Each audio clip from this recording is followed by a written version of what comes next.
Good evening, everyone. My name's Corey.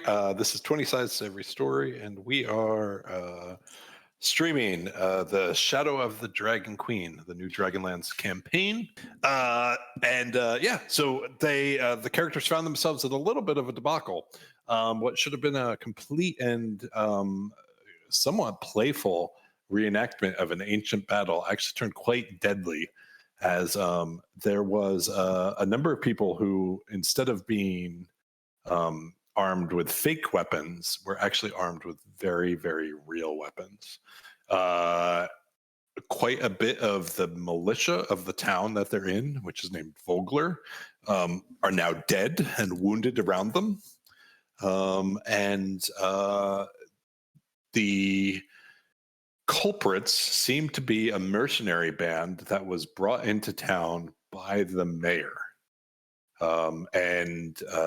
So we're going to get to that and try to unravel maybe what exactly happened and if some sort of betrayal happened here tonight and what the consequences of that are.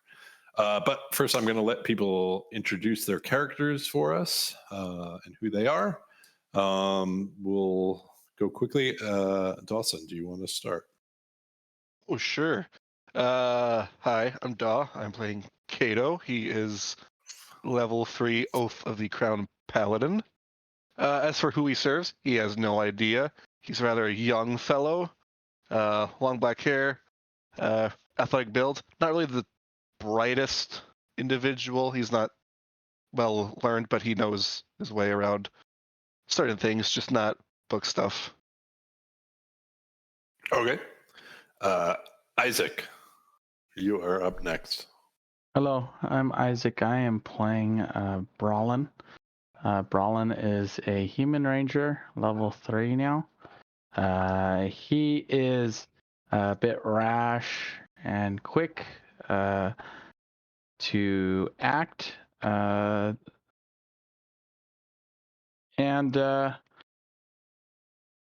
Currently, a number of things have happened already. That's it's our fourth session, right? A number of things have already happened. A lot. Oh, yeah. I think they said it was our fourth one. But yeah, he started off. I don't know. It seems tragedy seems to just follow him wherever he goes, because it's so far it's been pretty rough going to go. He went out in search of answers to who his dad really was, and ended up in this battle. And that's currently where he's at now. All right. David. Hi, I am David. I am playing Cass. They are a human rogue, though they kind of are donned as a scholar, though perhaps their companions, after seeing some battles, have put together that Cass is a rogue, and as of level 3 of the thief persuasion. Okay. And last but certainly not least, Alex. Hey everyone, I'm playing Quinton, who is a human wizard, or at least, I guess by level advancement purposes. But he's really kind of a baby when it comes to trying to learn magic. He's not formally trained. He learned all of his magic via a spell book that was gifted to him by Ispen Greenshield. Sort of explains how he ended up here in Vogler. He is from the same hometown as Miranda, and the two of them ended up here because they're both on a similar aspirations to take the tests of high sorcery, and so this was sort of a stop off on their way to go and do that. So, thanks. Thanks to all of you. We are missing one of our players tonight. Lauren should be back next week, and so we look forward to having her rejoin us. So to sort of recap the situation, the Battle of High Hill was a reenactment of an ancient battle between the forces of Istar and the Knights of Solemnia, in which the Knights of Solemnia won. and defeated the king priest from encroaching upon into the area that is now known as Vogler.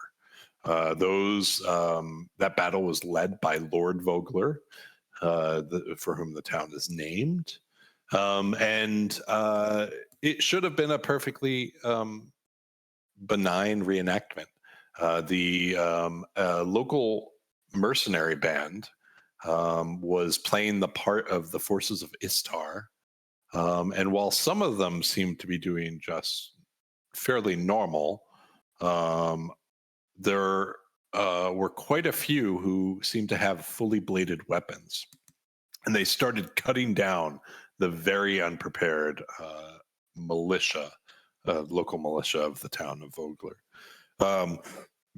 When we left the characters, they had defeated a number of these individuals on horseback, but also one fairly large half ogre by the name of Dragonlance. I'm not sure the characters know his name yet, but and once he at least seemed to be the leader of this specific, whatever this was, attack, ambush, whatever you want to call it.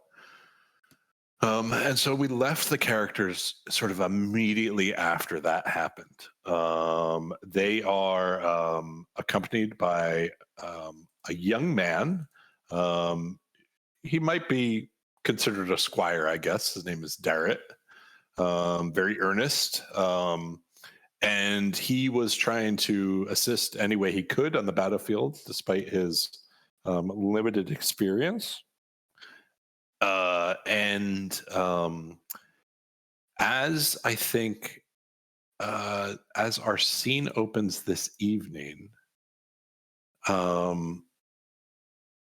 you see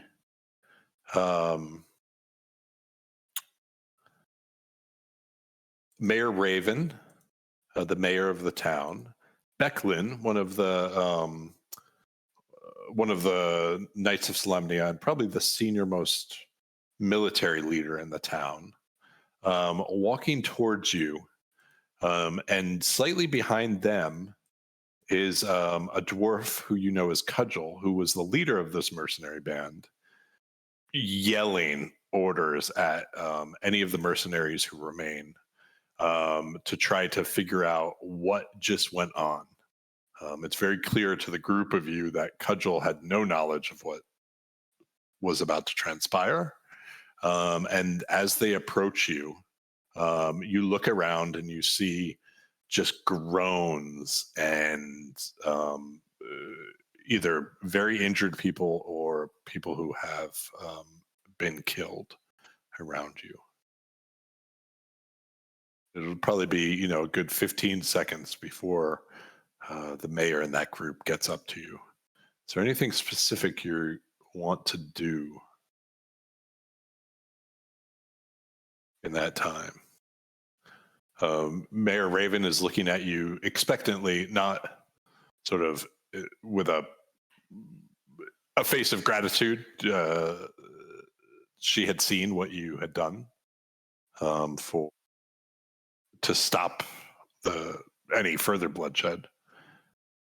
I'll say for the purpose of this, Miranda will wander over and start helping people who are injured, and we'll give her some plot armor for the night. As she does that, the three of them walk up to you, and you could see just the look of horror on Mayor Raven's face. She thanks you wholeheartedly. It's a very, with a sort of heavy heart. I fear things would have gotten much worse if you hadn't. I know this was the least of your why you did this, but I will find some reward that's worthy of the help you've given us. I'm going to move us over to that map here, or to at least the screen. I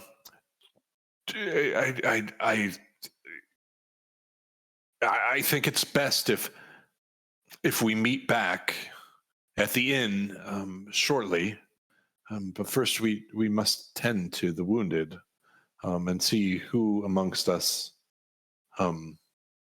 we can still give aid to. Cudgel is no longer behind her. Cudgel is just cursing up a storm, going over and looking for members of the mercenary band who have bladed weapons on them. And you see just kicking the dead bodies of these individuals, including Groganus, and sort of picking them up and throwing them to the side and spitting on them. As Cudgel goes over to one of them, picks them up to throw them, and you hear the body groan, and everyone looks as they realize that this mercenary is still alive and is not quite dead. And immediately you see Cudgel just slap the face and start screaming like, why did you do this? Whose authority? What is this plot? Becklin runs up immediately and tries to separate the two of them and tries to calm Cudgel down. Are you really trying to leave again, young lady? Sorry. Tries to calm Cudgel down, and saying like, the only way we'll get information out of him is if he's alive. Like, you have to stop. And Cudgel is really, really shaking. The prisoner, whose name you hear Cudgel say is, hold on, I'll get you the name in a minute. I just lost it in my notes.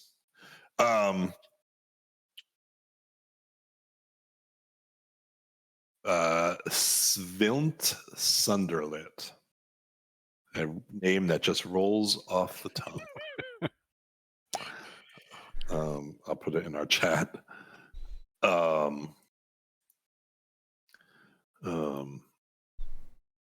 Becklin's able to separate the two of them, and you see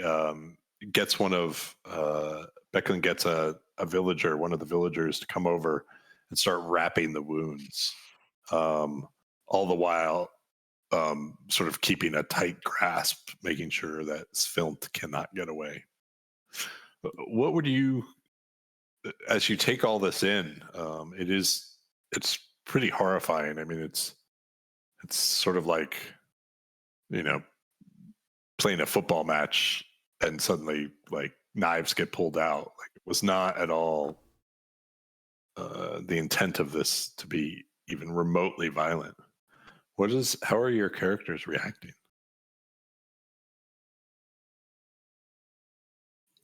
I'll go first. Please. I think what Kato would be doing is, with his newfound divine powers and the ability to heal those who have been injured, be going around and not really knowing how to do it exactly, but trying to offer prayers and then give a little healing with lay on hands or cure wounds. Okay. To whomever I can till my resources are out. It's probably, since you're sort of fumbling through the act and trying to call upon a god whose name you don't know, and try to figure out how this works. I think you're a little distracted from this, but the rest of you, including Miranda, would absolutely recognize that for most of the town, This is the first time they've ever seen divine magic. And there is a lot of staring at what is going on there, and you hear a lot of whispers. This is not known. And people definitely take note. How about the rest of you? What similar helping with the now prisoner? What's your role? Taking a breather? I mean, this just happened. Cass is trying to still keep an eye out for danger as Kato is helping others, and so is Miranda. Cass will kind of kneel down by some of the fallen mercenaries, the traitors, pretending to be looking for life signs, but probably pocketing some daggers, coin purses, very subtly looting some of these bodies. Okay. As that's going on, Becklin, who had disappeared early, based on not Becklin, sorry, Darrett, who had disappeared early based on something Becklin had come over and told him. You see huffing back up the hill, carrying a fishing net. Ma'am, it's all I could find. And you see him hand this fishing net to Becklin, who starts to tie the prisoner up in a fishing net. This film in order to sort of best bind him.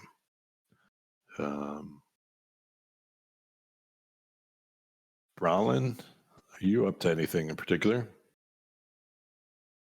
Brallin would definitely be looking at. I think he might even kind of wander over to kind of where they're looking to maybe interrogate this fella. And Cudgel at this one, you walk up. Cudgel is definitely has calmed down from smacking the crap out of him, and is just sort of yelling questions at this point. Becklin's trying to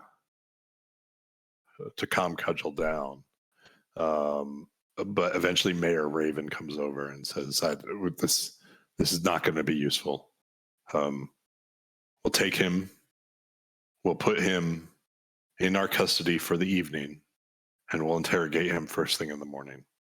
But right now, we have bigger issues, and we have to get these wounded. We have to get the dead off this battlefield and back into the village to properly give them their rights." And Cudgel, begrudgingly, you see him you see Cudgel start to talk back, but eventually thinks the better of it and quiets down. Cudgel, instead of helping the injured, instead goes over to the rest of the dead mercenaries who they were once the leader of, and is doing the same thing and kicking them, making sure they're not alive too, and picking them up and throwing them just to try to figure out what is going on.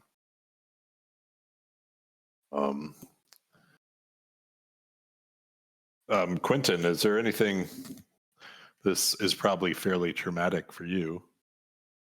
I'm not trying to give you an emotion there, but Quinton doesn't want to deal with the angry dwarf and feels much more comfortable maybe kind of following Miranda around, maybe not following, but keeping up with her and helping out to bandage any survivors. Okay.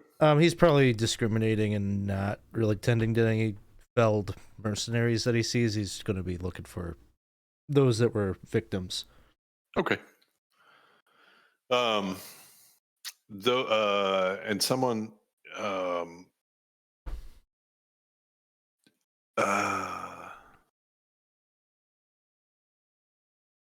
okay,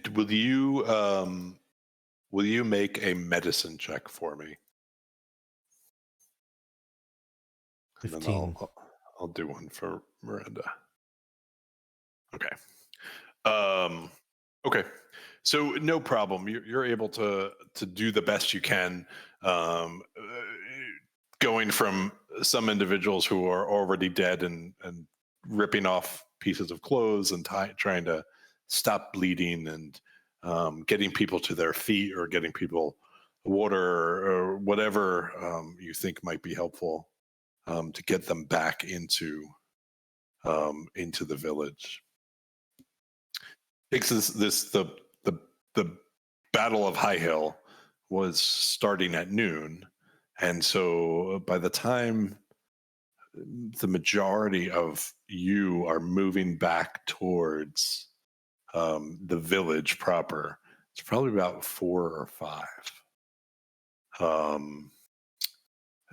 As you move into, and the sun, it's not near sunset. You have a few more hours for that, but it's lower in the afternoon certainly. And so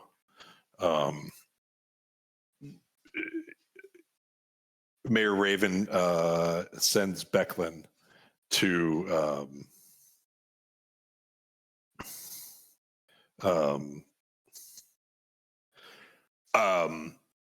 Mayor Raven sends Becklin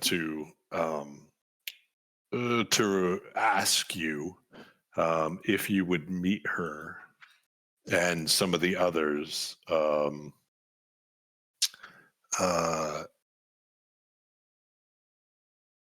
at the Brass Crab where you had been staying, and where, quite honestly, the festivities after this event were supposed to take place, and now very different mood has landed on the city. You wander down. Is there anything in particular, just generally describing that you're helping with the recovery efforts? You are helping escort villagers back into the city, maintaining some sort of security for them. But is there anything specific, sort of before you head off to the Brass Crab, that you would like to do?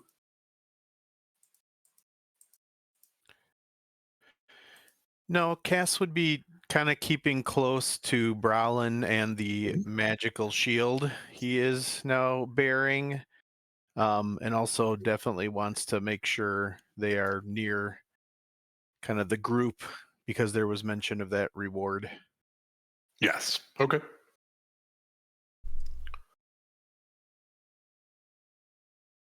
Okay.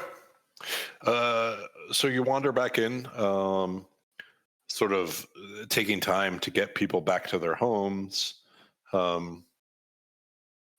Mayor Raven, you hear through word of mouth, not directly from her. Mayor Raven is already ordering that people stay locked down in the city for the night as they try to figure out what's going on.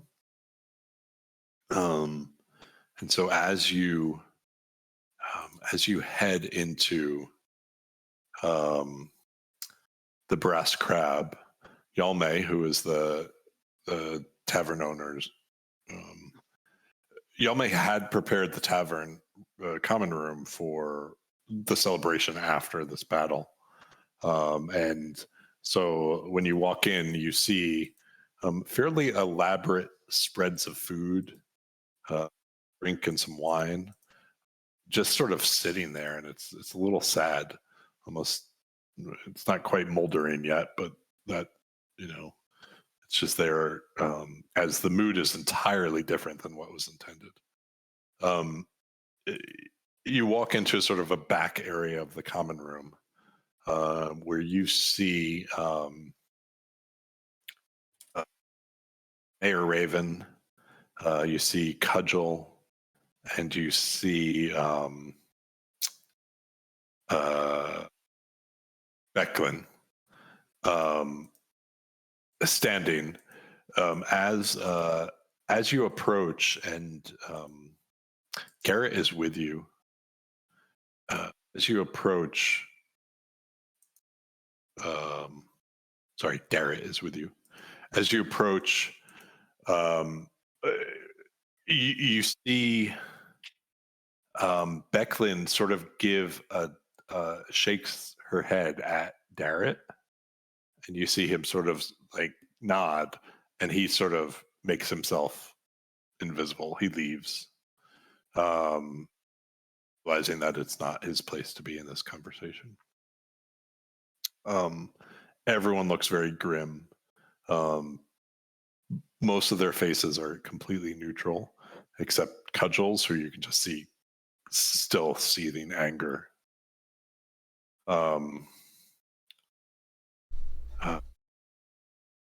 Mayor Raven says, I'm glad you're here. We have quite a bit to talk about.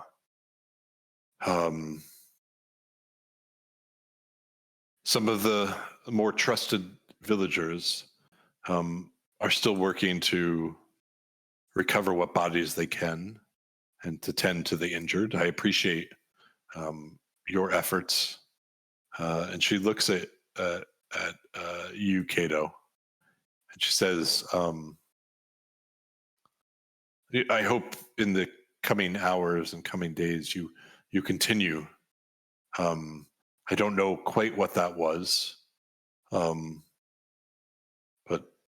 it gives me hope that someone on high is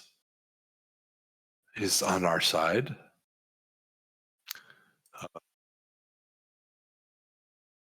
Cudgel sort of grumbles out, like,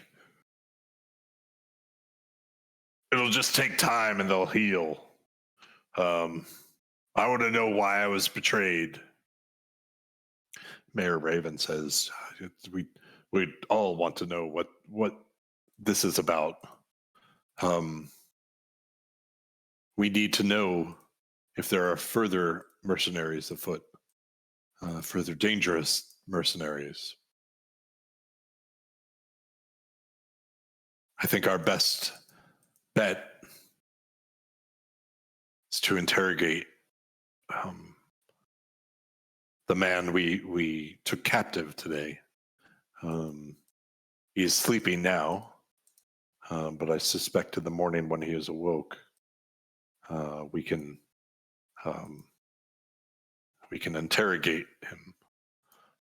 She looks to the party. Do any of you have experience in such acts, getting information out of individuals? Quinton just stares at Cass. Catching Quinton's eye, Cass does say, I have interviewed people in the past. I'm a field researcher, so I know the questions to ask, but typically those I speak with are willing interviewees.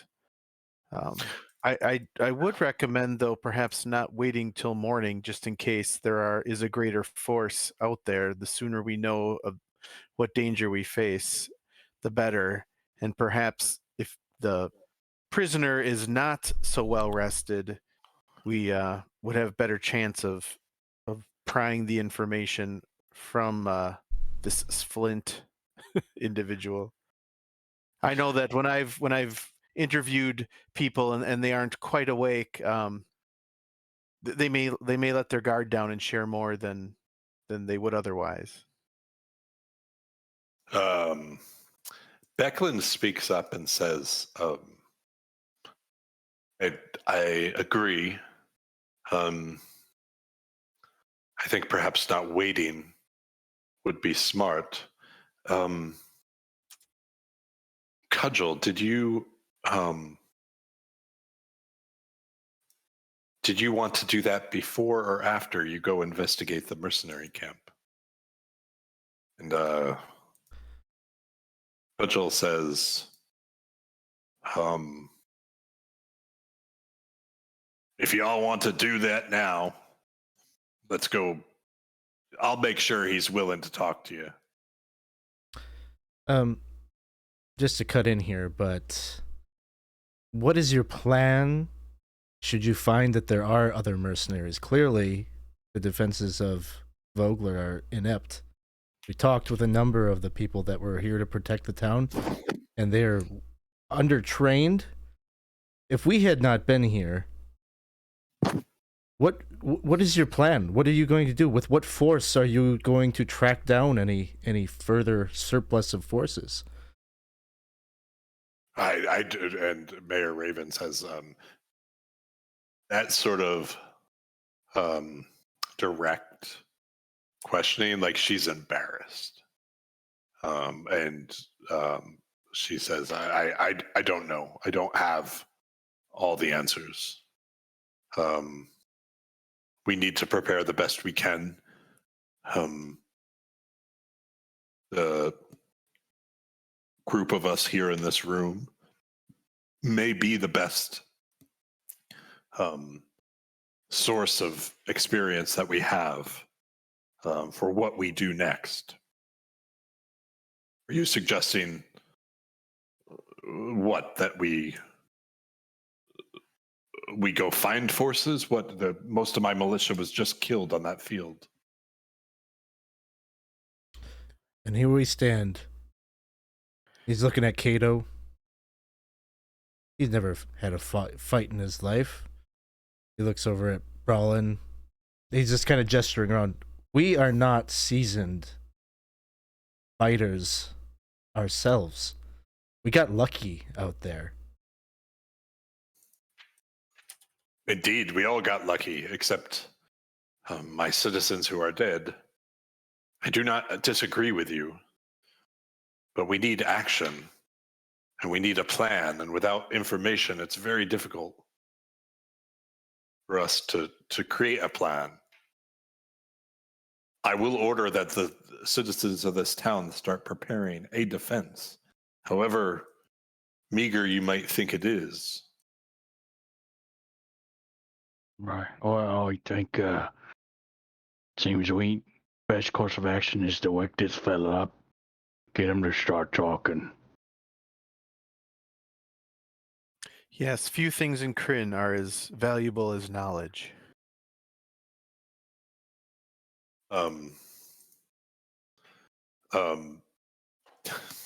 Sorry, I just closed Roll20 again.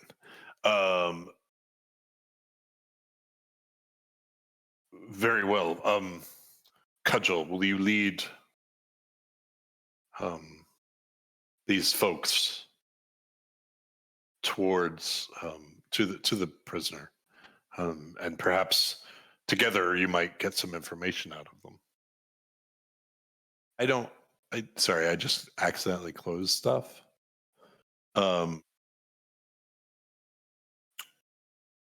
Who has?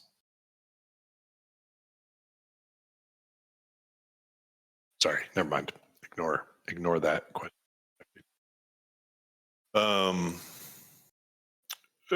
And so Cudgel starts leading you out of the inn. It's a just small house. It's a small shack near the harbor. And as you get closer to it, it appears to either be storage for boats or something associated with the harbor master. Not quite clear what it is. But you go in and you see the prisoner. There are two individuals with him. The prisoner has been wrapped basically in every net known to the city, and is just tied up in netting anyway, and to a chair. And it does look like he has been abused a little bit since you last saw him. I would also say that before you left Mayor Raven is not fond of the idea of using violence. But if you can find other ways to coerce, that would be appropriate. But Cudgel looks up at the group of you and says, "We can do it my way, or if you have another way."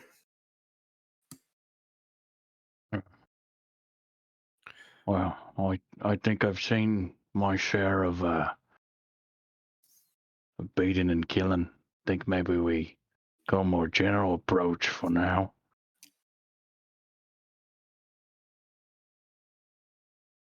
Yes, start with the carrot and reserve the stick for maybe desperate measures. Who's doing what? I imagine we're all just standing there looking at each other, like, who's gonna First, let's wake him up, and he's gonna go up and just say, "Hey, hey." He's gonna just shake the. I just assume it's like a bundle of nets around it. Yeah, his head, and it's just a very poorly designed taffeta dress. Yes. Mm-hmm. And so wakes up and you see like one eye is you didn't really see it while he was sleeping or his eyes were closed, but one eye has been sort of swollen shut. And he flinches immediately. You hear Cudgel laugh.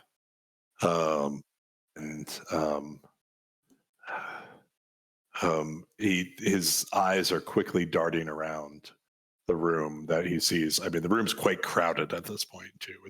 Wasn't a huge place, and he's not saying anything.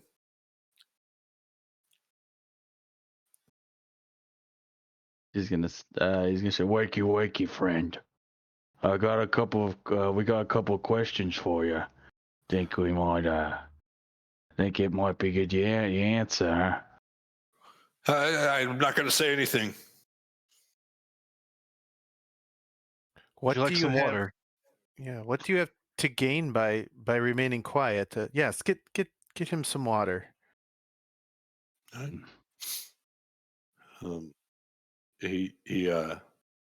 I assume you're doing this kindly and not some weird water scheme. Absolute he kindness. drinks. And so he drinks the water. You have to sort of hold it up because he doesn't have access to his hands. But he drinks the water, sort of coughing on it as it goes down a little bit too fast. But he's appreciative.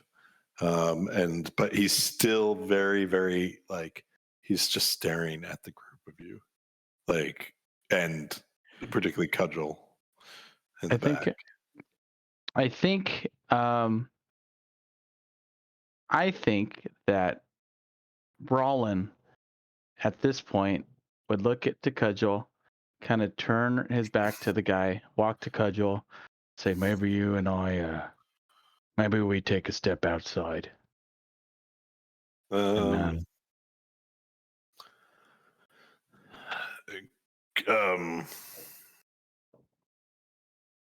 Cudgel looks and says,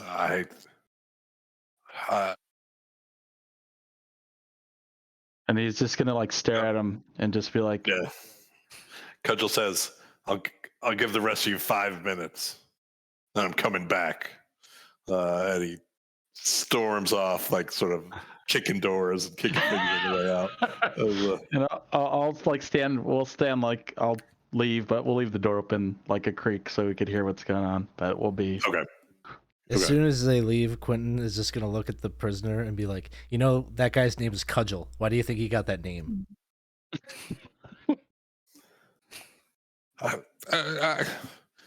And he just he starts to sort of he starts to make a sentence, and then he just sort of realizes he's talking and he shuts up again. Cass is gonna lean in and in a quiet voice say, "You find yourself at a perilous crossroads, my friend. I think many in this town would just as soon slit your throat as to look at you. But if you cooperate, there is a chance you can live. So I ask you again, what benefit is there for you to remain quiet? Your allies are gone and dead. You might not, if there are others who could help you, they will not get here in time. Make me intimidation check.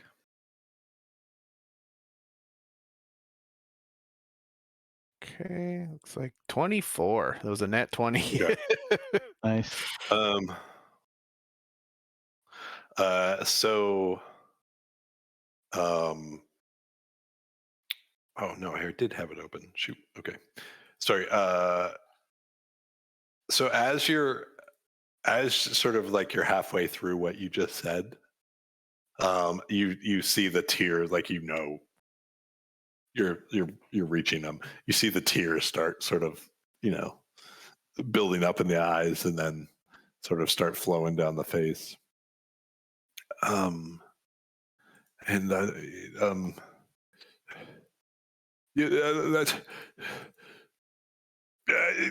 won't let him near me again, right?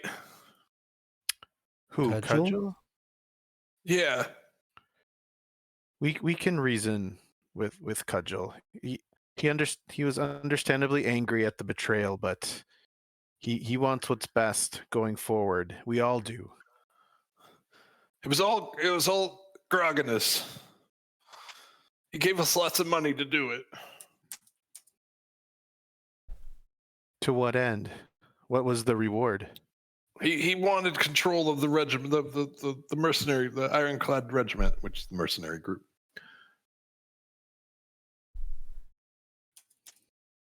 We didn't know he had that much money, but it was good money. Has he ever stated where he may have got his funds? Is there anyone else he's working for? Some. I didn't see it, but some people say he headed off in the woods a few days ago, west of where our camp was. When he came back, he had all the gold.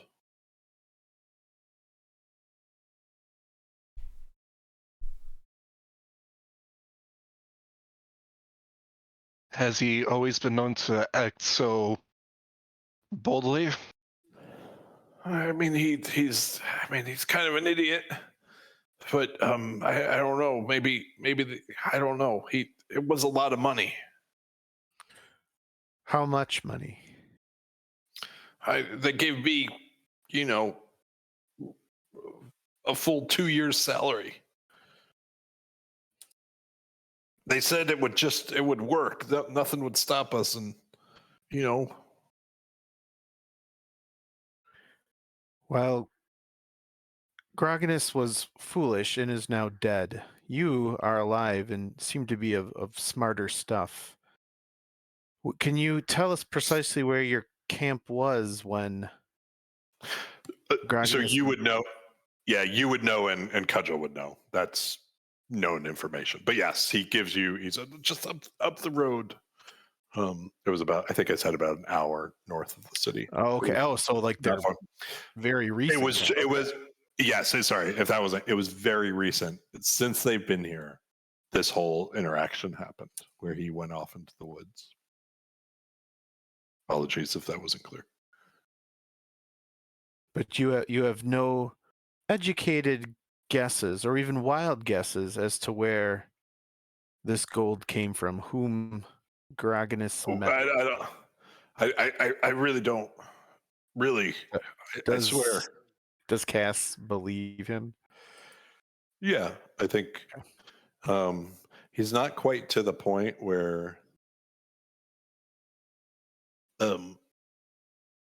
if you were intimidating him, where you had said things like, I am going to cut off a finger or something, I would probably say that you were more likely to encounter him saying anything he thought you wanted to hear.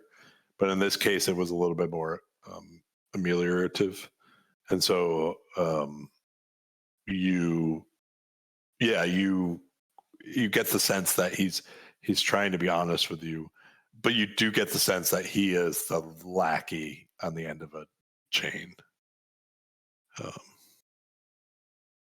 You were fearful to say anything to us. What is the nature of why you felt that? Are you worried about who his masters were? No, just we don't normally say anything about what we're paid not to blab. If any of those guys are still alive, they'll kill me. Do we know if any escaped? A few did, yeah. So sort of the way it played out, and the way it played out was once you killed Groganus, and once Cudgel appeared on the scene, that was sort of the driving action for any remainders to just get the hell out. So there's a few here and there. If there was a plan to evacuate if things didn't go your way, did you have a meeting point of sorts? No, I mean, this place shouldn't. This is the easiest place in the world to. If it weren't for you guys, this wouldn't have been a challenge at all. We were promised we'd get to raid the place and steal all the stuff in it. Is there any other of your conspirators who were not at the battle? Did some stay behind?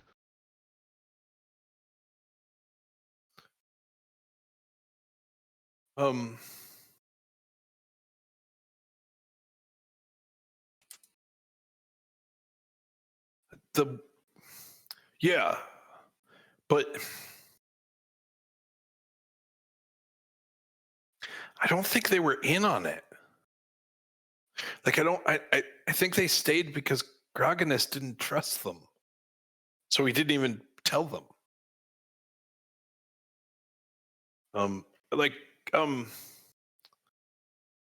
Cudgel's lieutenant, the other Groganus was one of his lieutenants. But you are really making me pronounce strange names. Jayev. I'm going to say Jayev. Let me put that in the chat. Jayev, he and Groganus definitely didn't see eye to eye. And someone had to man the camp. And I think Groganus just planned that he stayed behind because Jayev never would have gone with this plan.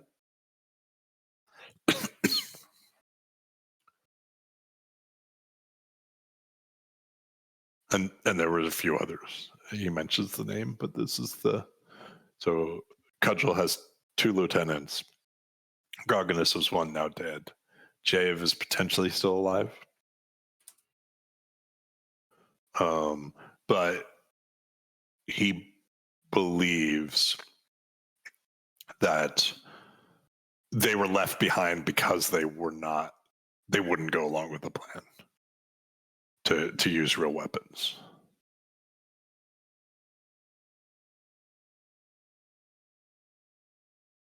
And Brallin, for that, Cudgel hears that, and you definitely see gears sort of turning.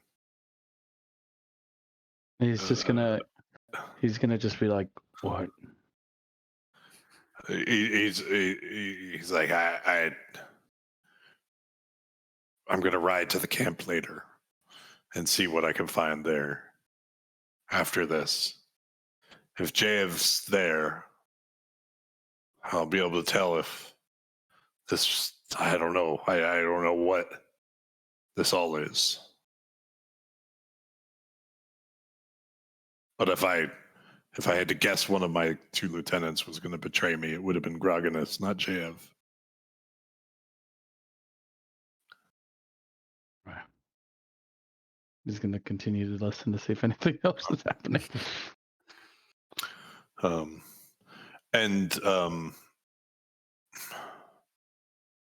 think you don't get too much more unless there's a specific question you guys have. Cudgel is getting more and more sort of like agitated as he hears some of the story. And so Cudgel will move back in the room in a second, unless there's a question or two you all want to ask. I'll actually, I think both of us are looking at each other and we're both kind of maybe, I don't know if we're hyping each other up. I don't know. He's getting a bit upset too at the things he's hearing. And I think like before Cudgel would even go, once it sounds like he would kind of move in and he'd go, I got a question for you. Yeah. What kind of man does loots these innocent people like that? That's what this place is. I mean, this whole place is going to shit. But why? Why? Because that's just the way the world is. The gods are gone. Like, might is what makes right. Like, I don't care about these people. If the situation were turned, they would be doing it to my home. They were stronger. They needed money. If they needed food. As you nodded, he'd look at you and just kind of shake his head. Well, they couldn't do it right now, but if he's right, if they were stronger, they might.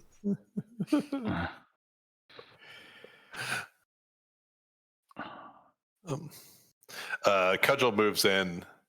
I think he goes right up to him and smacks him again.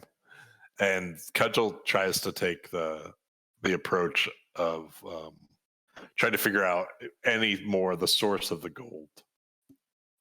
And at this point, the prisoner is just in utter tears and just shaking. And you basically are going to get nothing else out of him. And there's no additional information about just that 4 or 5 days ago, Groganus went into the woods west of the mercenary camp for a few hours and came back with a lot of gold.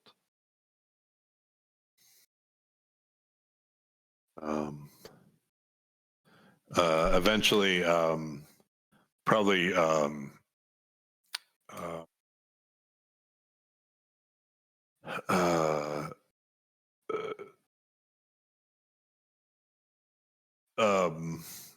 Becklin stops by and basically just from hearing Cudgel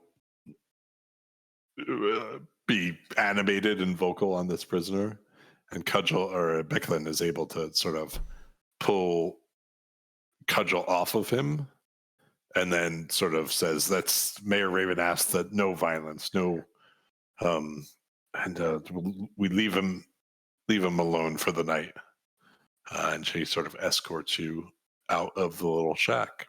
I would just I'd say maybe you need to keep someone here watching, because it seems like this guy was a bit beat up when we got here. Oh, you say that to Becklin? Yeah. You might want to get Becklin, someone and. I'll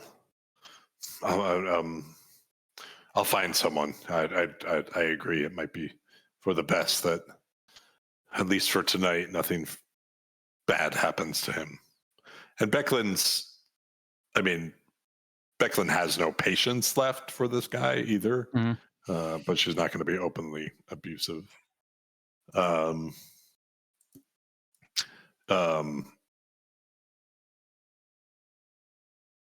So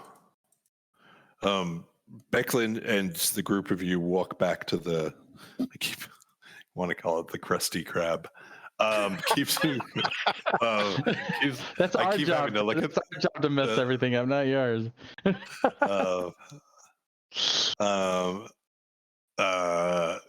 Walks back to the tavern, and Mayor Raven's there, and just once again the food is just going to waste around. Like no one's you do see Darrett has started getting like little sacks and is like trying to be helpful by putting like meals together in little sacks, and then he'll go outside and hand it to one of the villagers who's trying to distribute the food around town, so people who are injured have something. But he's trying to do it without disturbing sort of the somber what's going on. It's clear everyone inside is really pissed.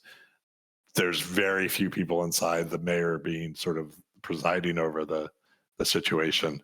So he's trying not to, like, you know, occasionally he'll knock something over and everyone sort of angrily looks at him and he sort of like quietly like scurries away. Sorry. And so you go back in, and Mayor Raven is definitely interested in learning what you hear. As you are sort of about to enter the tavern, you see Becklin and Cudgel talking, and Cudgel grabs a horse and starts to leave for the mercenary camp, like they said they were going to do. You go in, and Mayor Raven is interested.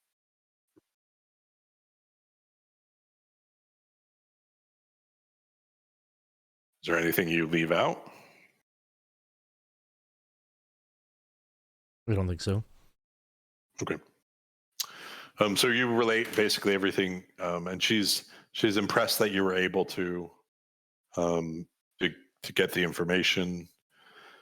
She a little disappointed in Cudgel for sort of taking the lowbrow version of what to do. And Mayor Raven says specifically, I'm locking down the town for tonight. I don't want anyone coming in or out of the city until we know what's going on. Did both Becklin and Cudgel leave, or just one of them left? Just Cudgel.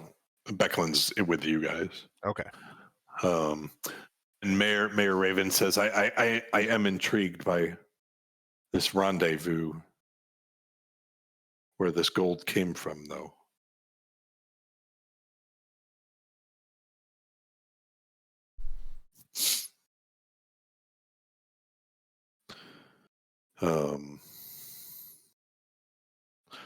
Do you have any ideas or any advice on what we should do next? I mean, you're vulnerable, right? We are. Obviously something's going on out there, and I hate to say it, and I've been trying not to say it, but I'm going to tell you again. If you think that was anything, that was nothing compared to what we fought there on the road a few days ago. You really have to be ready for what's out there. You keep saying, be ready, be ready. I need your advice. What would you have me do? I think a good starting point would be sealing your gates. I'll make sure it happens right away. They're already working on making sure we have the gnome helping to make sure they're sealed as best they can be. In the morning, I'll send hunters out to look to see if there's any evidence of this meeting west of the mercenary camp. If we can figure out who or what is going on. If the source of the gold is connected to the creatures we encountered that seem to be operating in the region in secret, you should be putting in place a plan to flee the village at first sight of them You have a river here. Get as many vessels ready to take as many people in as many different directions if you want to save lives. She looks at Becklin when you say that, and she says, I'll take that. I'll have the harbor master do an inventory on the ships we have that are worthy of traveling downriver. And I don't know how long it will take him, but I'll have him start working on that immediately.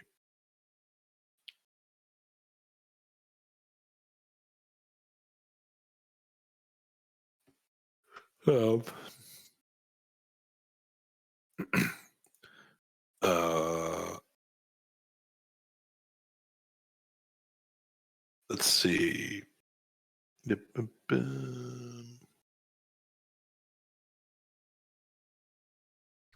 Quinton just raises his hand.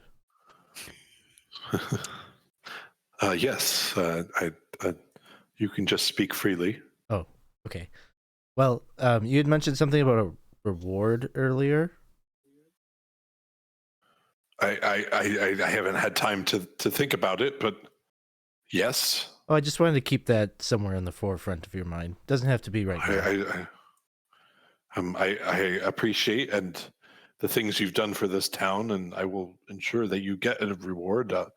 But I right now there's slightly more pressing things that are on my mind, and yeah, I would say that definitely. I mean, I don't know how aware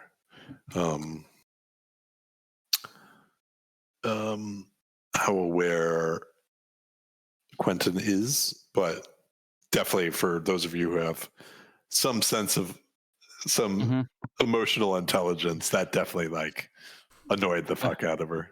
Yeah, he was like visibly shaking his head, kind of staring at the food at this point.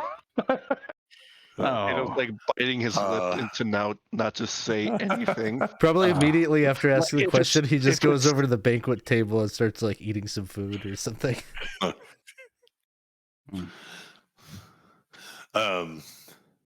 She says, well,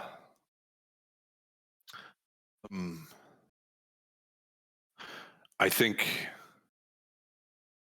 it may be wise if we try to get what limited rest we can, unless you have other ideas. The scouts report no one in the area, and we're working on closing the gates. We're working on the boats. I will continue to work into the night to gather whatever information and to wait for Cudgel's return. But I suspect that you may need your rest after having done the bulk of the legwork for us today. So your characters are all able to get a long rest in. And probably the most interesting thing, and I do mean that overnight, Brallin. Yes. In the probably in the middle of the night, you awake to it's sort of like I don't know, maybe like a strange, really high pitched screeching. And you hear it, and you look around, and maybe it's if you guys did shifts, it can be when you're shifts. You look around, and no one else seems to have been disturbed by it, at least. Right. It's coming from outside the window in your room. I would pop up. Okay. And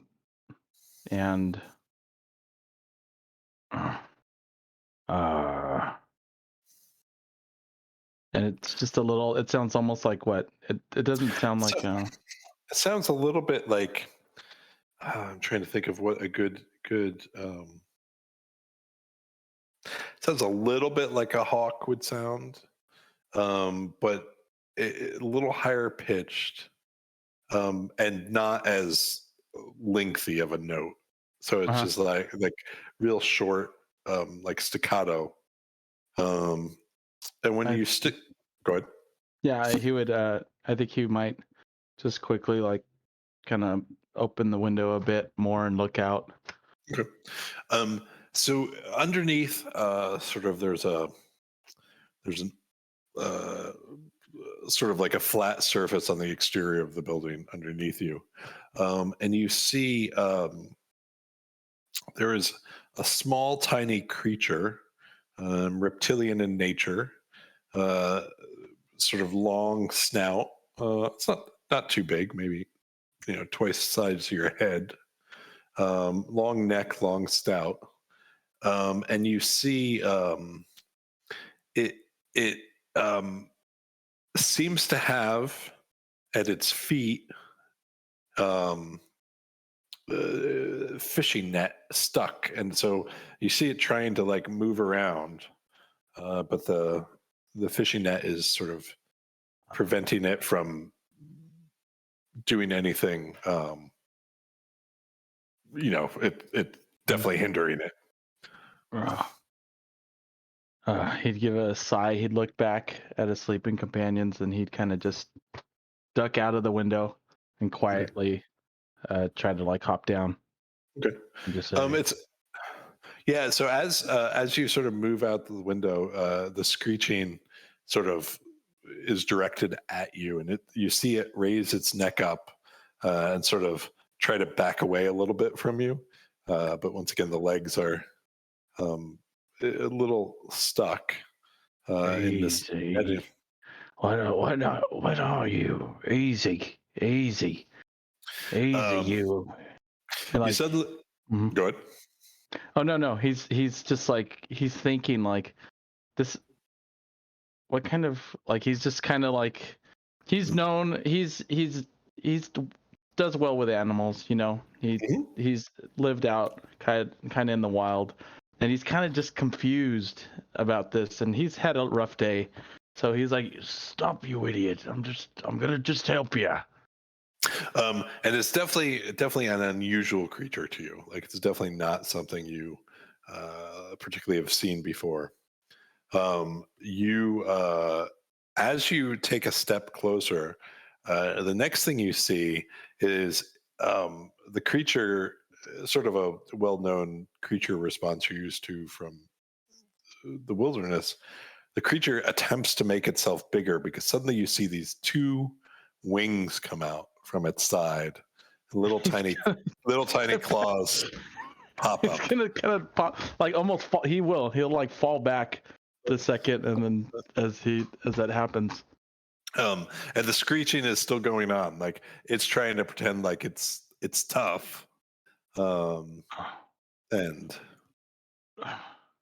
the hell are you? he's gonna say now to calm down. Say you're gonna be. Stop making such a racket. All right. You're a big scary fella, huh? It's okay. It's okay. This won't take too long. Don't worry. He's gonna see. He doesn't have anything with him because he's been sleeping or whatnot, so he doesn't have any food or not. But he's just gonna kind of say, "Easy. You're gonna be free in the." It's kind of dim. It's dark, so he doesn't. Right. He's not like understanding what he's saying. But either way, he thinks maybe it's like a bat or something. I don't know. Yeah. But he's gonna just try to like cut it loose. Make me an animal handling check real quick. Okay. Oh, great. 6. So you try to sort of calm it down, and at the same time you try to sort of grab onto the netting at its feet to sort of, maybe hold it in place, maybe sort of get it. And out of nowhere, well, sort of out of, exactly where it's from, the screeching momentarily stops, as suddenly you feel a liquid burst on your face, and it just starts to burn, as this little creature just spat on you. Ah, you little shit! What are you doing? I'm just trying to help you. But you do have in his in your hand the net that's connected to his 2 legs. Oh, he's gonna. So like he's trapped with you at this point. Well, in that case, he's gonna attempt to just still try to cut it. Okay. And it's I mean, it's fishing net. It's not particularly difficult to cut in half, and maybe there's still some sort of stuck on him, but the fact is his feet are now separated. The minute that happens, sort of he can get away from you, and you see him sort of move down to the end of the ledge that you guys are on.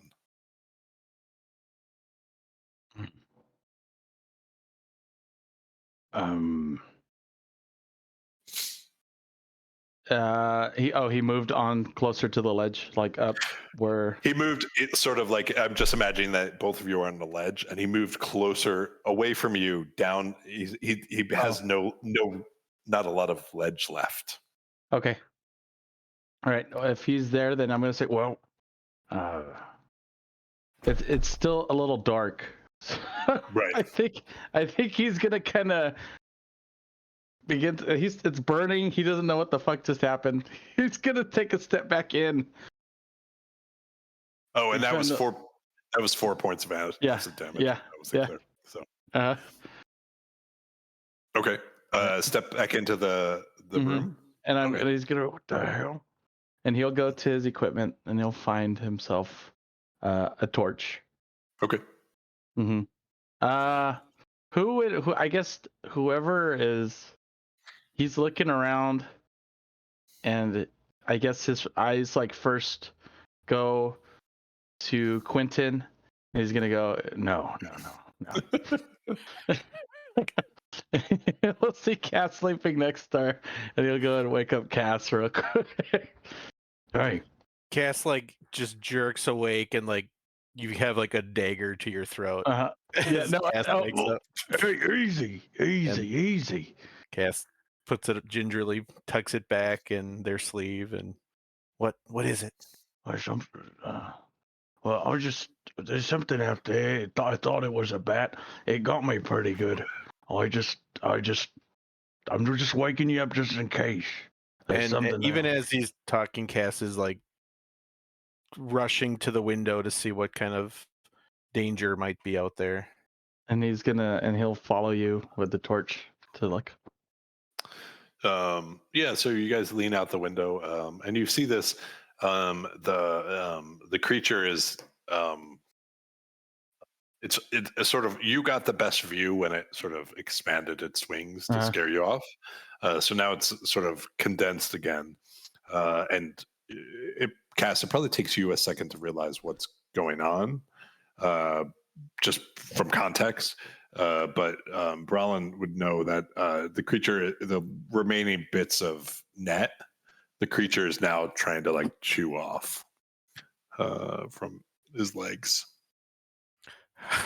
How much does this creature resemble the reptilian enemies we fought on the road? It has no humanoid version. Like this, as far as both of you are concerned, very much represents like a dragon from stories, but this big.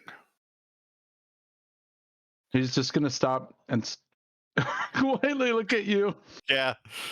Cass kind of returns with a confused expression. That little shit spit at me. Do you think it has any connection to what has befallen this town and what we faced earlier? It looks like it's still stuck.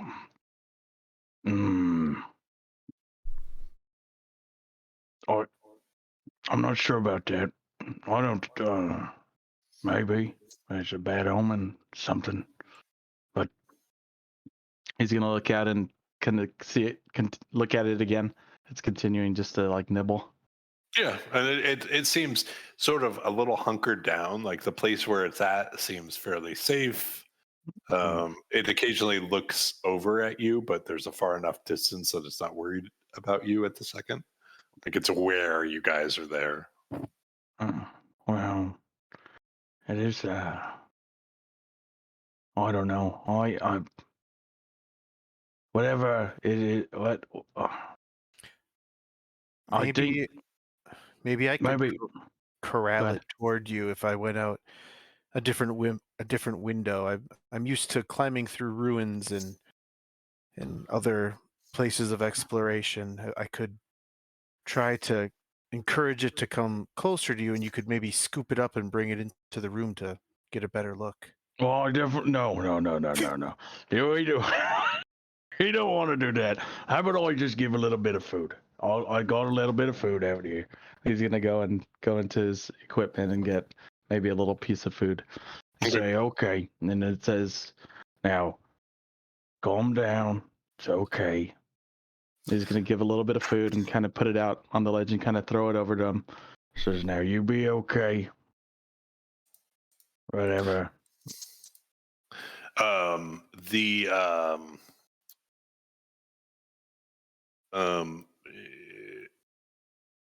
You see it. It won't come up to the food while you're near it, but when you back off, it sort of hops over there. You see it sort of, crane its head, sniff around a little bit, and then you see it sort of nibble at the food, and what am I thinking of? It sort of like throws the food up in the air and goes to catch it. Yeah. And then it gets into its gullet and it stops for a minute. And then you just see it spit it out into the ground below. And it lets out one of those screeches again.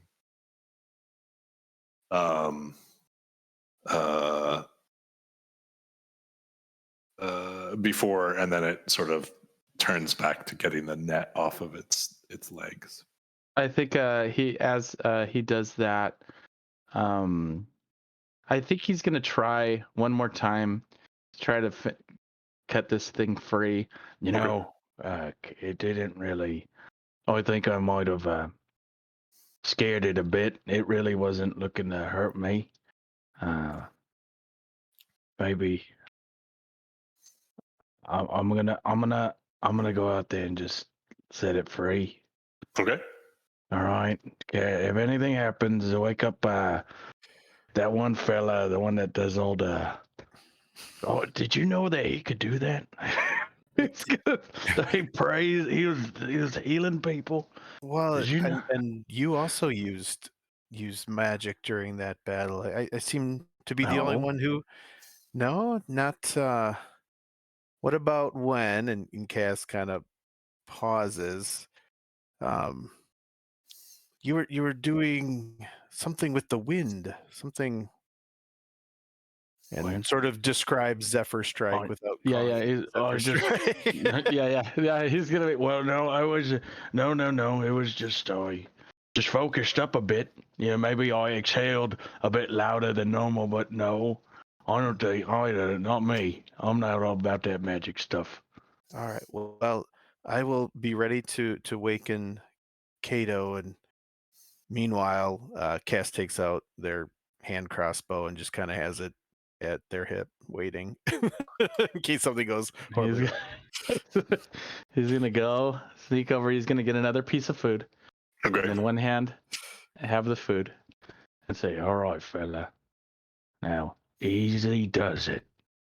Okay. I'm just trying to get you out of here. It's not gonna be an issue. Here's the food. Here you go." Okay. Sort of does is looking at that hand and trying to smell what's in it and what you have. And as he's doing that, I'm gonna go ahead and just take out my sword and just try to kind of saw the rope loose at its feet. Okay. You're able to distract it enough. Once again, it finally manages to grab the food out of your hand. But once again, sort of spits it out, unsatisfied by it, as it drops to the ground below. But by then, you have the rope off, and it sort of looks down, surprised that that's the case. Looks up at you, lets out a big screech, and you see the wings go out again. Oh shit! And but no delivery of any sort of spit. It just sort of hunkers down. It looks at the pieces of net and rope that you've cut off, and it sort of starts arranging them as if it's almost like a nest of some kind. Are you approaching it any further, or are you? I think it's free. At this point, he is going to let it be. He's going to kind of step back inside. Okay. Yeah. There's a pretty little fella. I don't think it's what we think. No. I think it's best we just let it be. He's going to say, no. It's not what we think it is. Here we go. He's going to just kind of close the door again. Sorry I woke you up. All right.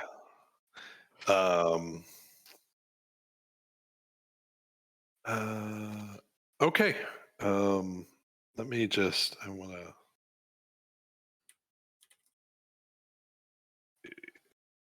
I have so much trouble reading.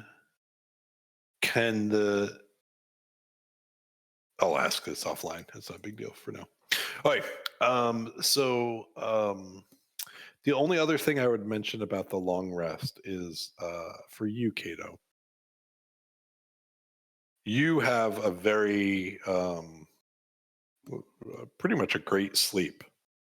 Because in all of your dreams are just filled with like heroic acts of defeating enemies. It's the Battle of High Hill. You know what you just did. Seems to have sort of ignited something in you, and you are you replay certain scenes of it, but then your dreams take you to much larger battles where you play pivotal roles as you take down the enemy. And you wake up sort of quite refreshed and sort of, I don't know, inspired is probably, that that this life is something that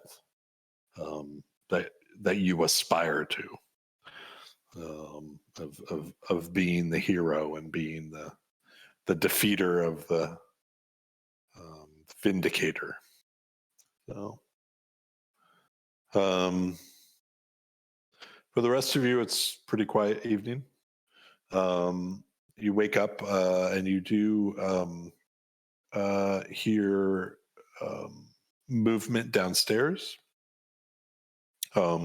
as the inn below sort of starts to come to life.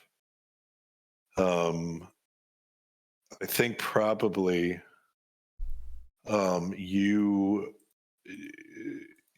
what sort of catches your attention that something big is happening or that something has changed is you all hear the sort of loud booming voice of Cudgel downstairs.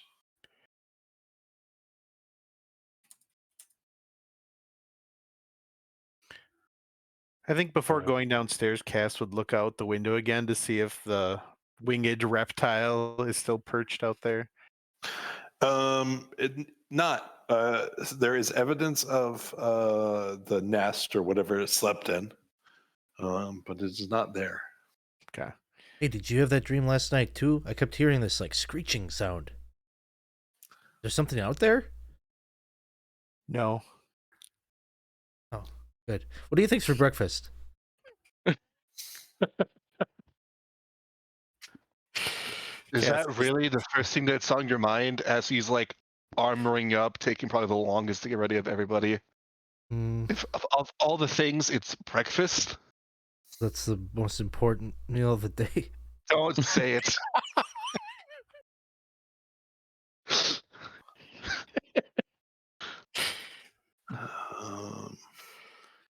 Oh, what do you think the reward's going to be? Listen here. Okay. So, you know, what were you thinking? Yeah, go ahead. One. Took too long. What are you thinking about? What is going through your head asking that question about the reward? Well, I've never gotten a reward before. Thing. Of course, they always say you're gonna get a reward, right? In the stories, you don't expect. Do you feel like the reward is gonna be worth what we saved people? It was that isn't that enough the reward in itself? That's right. Well, I wasn't asking for a reward, but they offered a reward, so it just made me really curious. It's how you said it. It was the issue. Right, Cass? Right. Can you explain it right? You don't want this. It's not. We did it to help people, right there, Cass. We're not. Do you think it's jewels? Right, Cass? Cass just walks away and heads downstairs. They're concerned. He's upset. See what Cudgel's up to. He's upset about it, too. Oh, he's probably wondering about the breakfast question. Let's go. Enjoy your breakfast. I'll be here. And he's like messing with his pants. Oh, you just leave.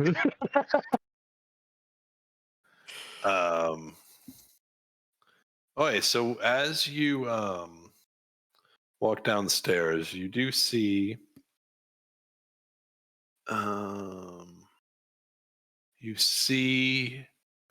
Cudgel talking to Mayor Raven and Becklin. You do see Darrett in the room, and you see this man standing near Cudgel. You just saw that, right? Mm-hmm. Okay. And so Cudgel looks up at you. It's like, it's good. It's good you're here. There's much to discuss. And he introduces Jaev, who is the gentleman standing behind him. So amongst the group, there are a few who I believe are still loyal to us. I brought Jaev down, but there's maybe 30 or 40 still up at the camp who were not involved in whatever Groganus's plot was.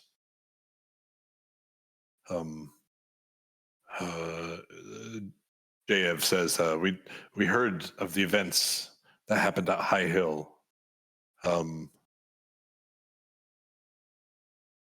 We took efforts to restrain those of our band who we knew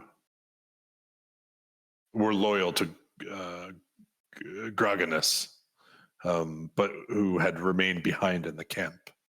And we believe we have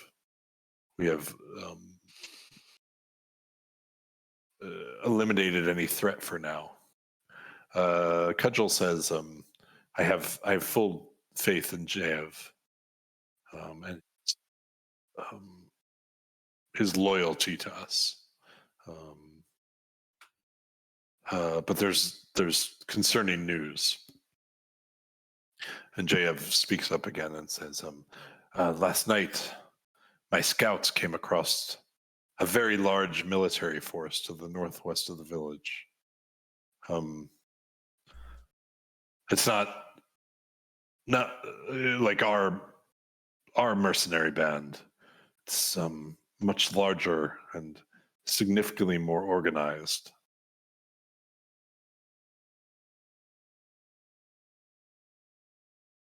This definitely is concerning news, considering said that your scouts managed to get to them in a day. They're not far off. We did not engage. There were too few of us compared to them. The scouts came back to report as soon as possible, and Cudgel had already made it to the camp, so we came as soon as we could. What is the nature of the enemy? Humans? Dwarves? Something else? Humanoid is what we saw. They were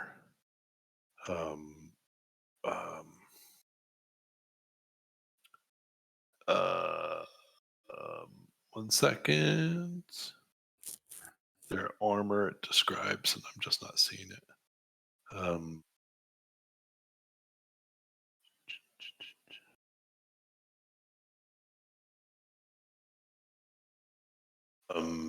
They wore red and black armor.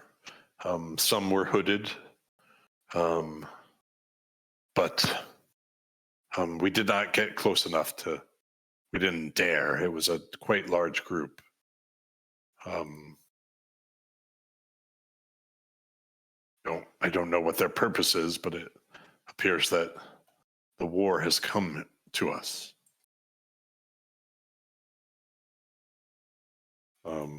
And this is, I think they would tell you it's about maybe like an hour and a half by horse away from the town.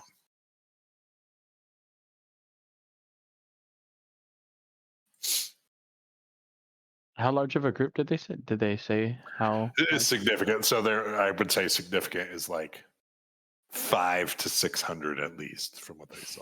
It's quite a bit, yeah. Mayor Raven is extremely concerned.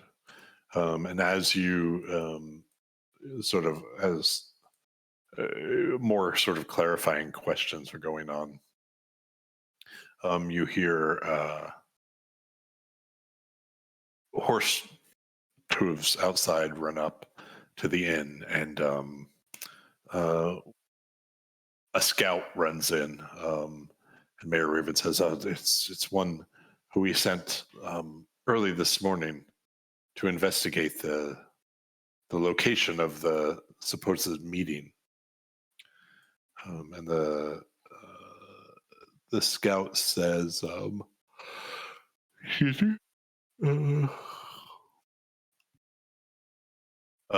very similar.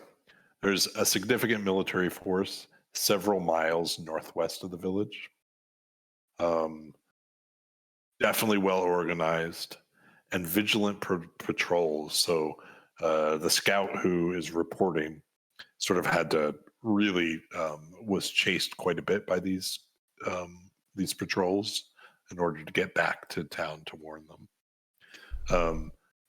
In response to, not quite in the response of the question, but answering the question, the soldiers are a mix of humans and other hooded figures. The scout says specifically that the hooded figures, there was something weird about them, but he did not get close enough to see. But they were not human. What? I mean, I don't know much about military tactics and whatnot, but why would they pay these? What's the reason they would give gold to loot this town? I don't know. Becklin speaks up and says, it's just the group of us who know this. And so now there's the 5 of you, there's the mayor, there's Darrett, there's, Cudgel, Becklin, and the scout, and Jayev. So there's what, 11, 12 of you in the room? And so she's like, it's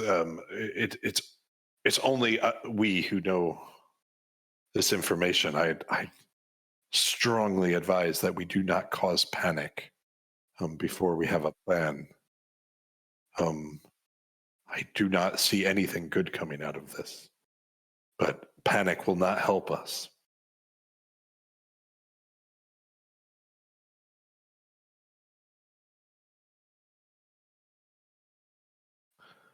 What would you advise we do?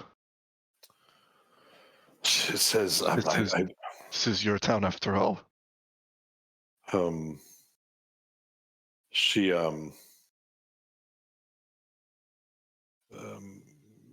says, I'm racking my brain for an idea. Certainly, those who are still loyal to Cudgel are the most experienced in terms of fighting, but there's no way that we can defend against that size.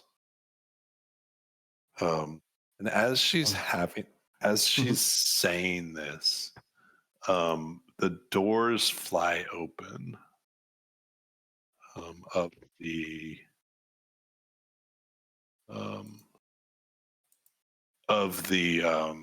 inn, and this gentleman comes in and says, just the group I wanted to see. I understand you need my expertise here. And the mayor looks at him. Everyone looks just disappointed that he just walked in the room.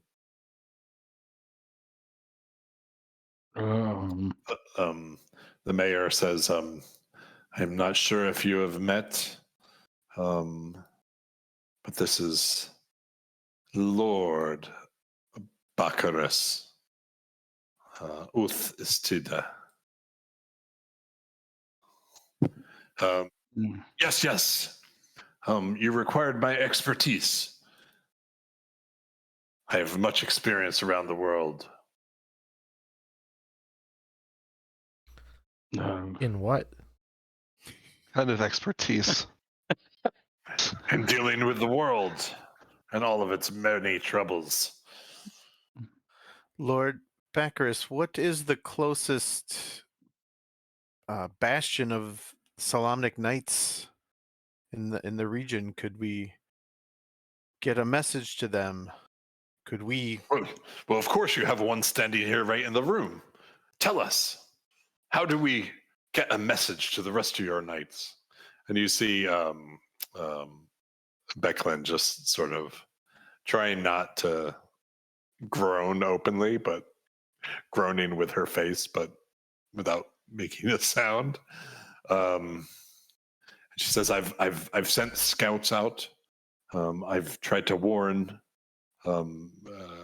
nearby villages. I've done as much as I can. And Baccharis says, well, then I'll take it upon myself. I will find a way to notify these Solemnic Knights, and then when you will see that everything will be okay.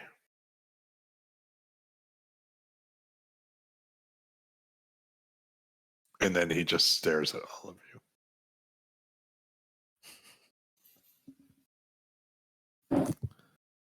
This doesn't make anybody feel better, right? Or am I the only one? No, it's like, and I don't just mean you are silent. Like, all the people who know this guy are like, it doesn't seem like the thing they wanted. Like, of all the problems they have, this is the one they least want to deal with right now. Yeah, Quinton says that like literally out loud, like okay. No filter. Oh, got it. And he looks at you and he says, I'm sorry, young man. Well, it just seems like everybody here, if I'm reading it right, thinks that you're a clown. Ah. Or He's just gonna, he'll like openly laugh at that. Mayor Raven, I believe we have laws against such thing, don't we? Here, and he looks at her, and she says, "Lord Buckhurst, we have bigger issues to deal with right now. I'm sure we will find a place where you can use your grand experience to help us, but this is."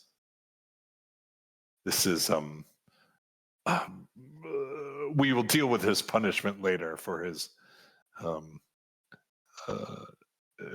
indignant behavior. And she looks over at you, Quinton, and oh wait, she doesn't like you though.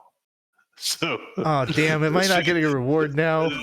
She looks over at you and just is still straight faced. It's like she wouldn't let you in that on the secret that you're not about to be punished, which I think is obvious to everyone else. Mayor, remind me, what does the bell do again for the town? It just summons people to the center? In times of need, it would summon the militia, but certainly if we rang it, it would bring everyone to the town. Well, to the center of the town. From what I'm hearing, based on your scouts' observations, this place is no longer safe for anyone. We do not have the necessary resources nor manpower to defend a force this large. It's probably best that we consider evacuating. I believe I agree, but an evacuation of this type, can we? She turns to Cudgel and says, "Cudgel, how fast can we get the rest of your troops here?" And he says, "It's about an hour ride, so an hour or two. They can provide some back cover while we try to evacuate the troops." And so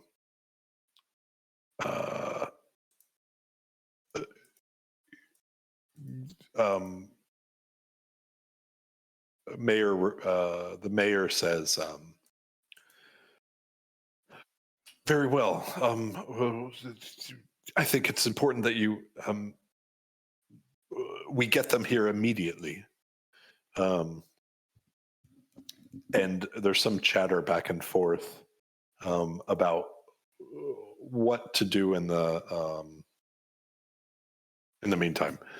And so there are some plans, and we'll go into this in a little bit, but just to finish this little thread here, there are some plans about how to prepare the place for evacuation. And then also the process of going to get the rest of the mercenaries and bringing them back. But while that thread is playing out, an exacerbated young man also barges into the inn where you are, and says, "Ma'am, they're coming at the gate. To a rider," and pointing at the north gate of the city. And the mayor looks at everyone assembled in the room and says, "Please, come. Please, I need your assistance at this gate." And she starts off for the main gate of the town, which actually I realized I haven't had you on the map much, but here it is. So it's this river gate that she's going up to.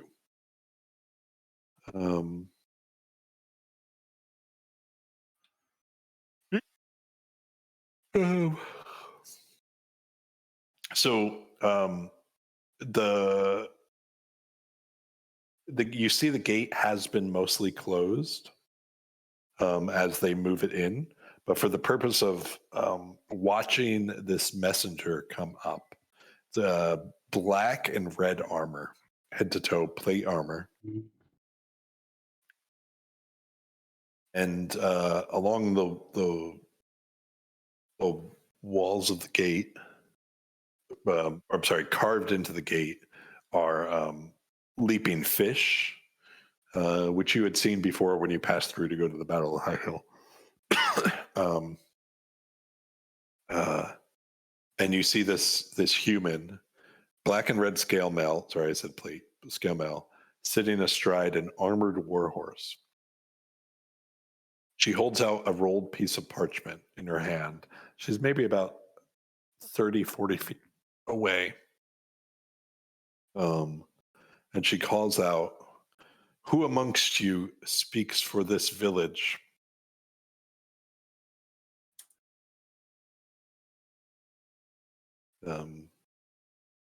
You see the mayor a little bit hesitant, but eventually I'll go.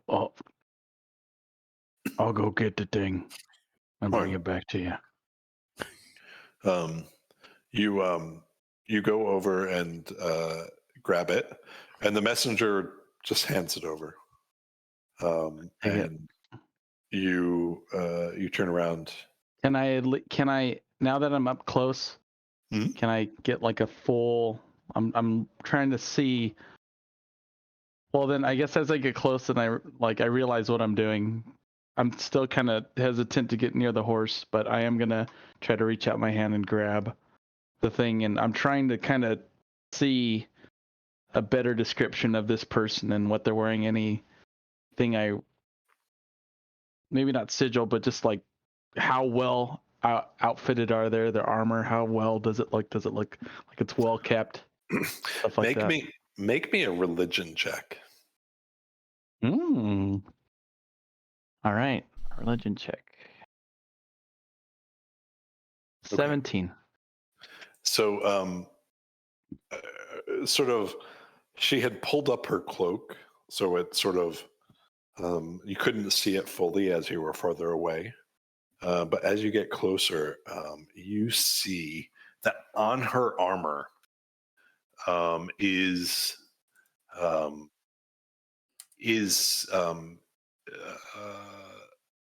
a spiral symbol on the yeah.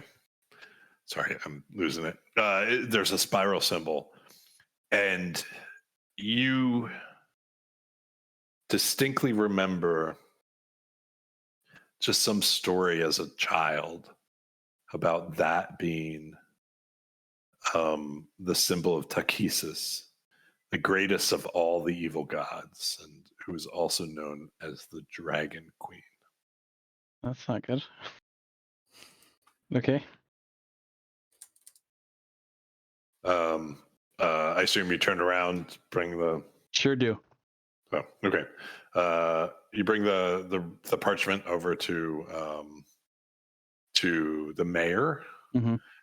and the mayor sort of unravels it and looks, and you just, all of you who can see the mayor's face, just see the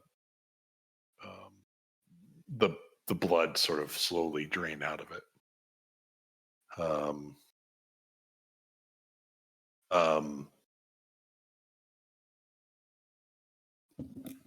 The messenger sort of says out loud what is on the letter, and it's as once it gets to the mayor, and it says, she says, "People of Vogler, by the orders of Belathian, the voice of Takesis, you will quarter the soldiers of the invincible Red Dragon army this very night. Refuse and die. This is the Dragon Queen's will."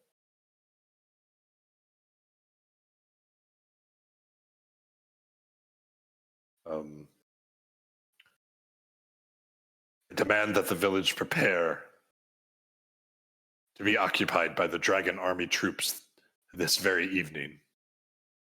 In the meantime, no one may come or go.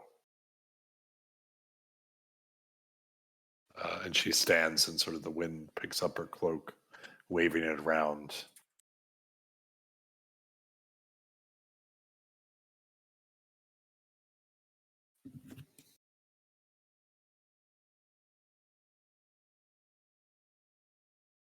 There's a lot of silence in the crowd. You hear just sobs start to, and then you hear cries, and you hear like people start to panic in the crowd as so this has gone from like terrible to even worse. um,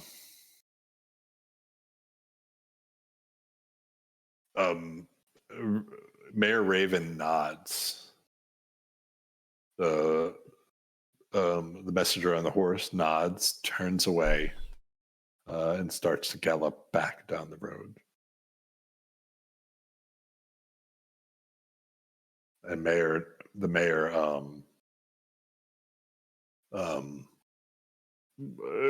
sort of turns tail, looks at the group of you who had been assembled, and moves back to the tavern, encouraging you to come with her.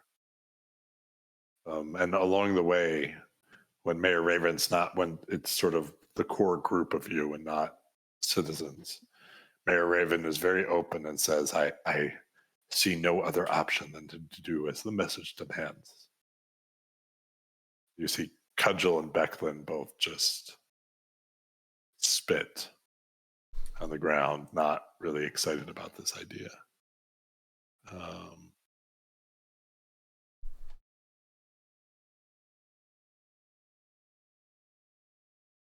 Yeah.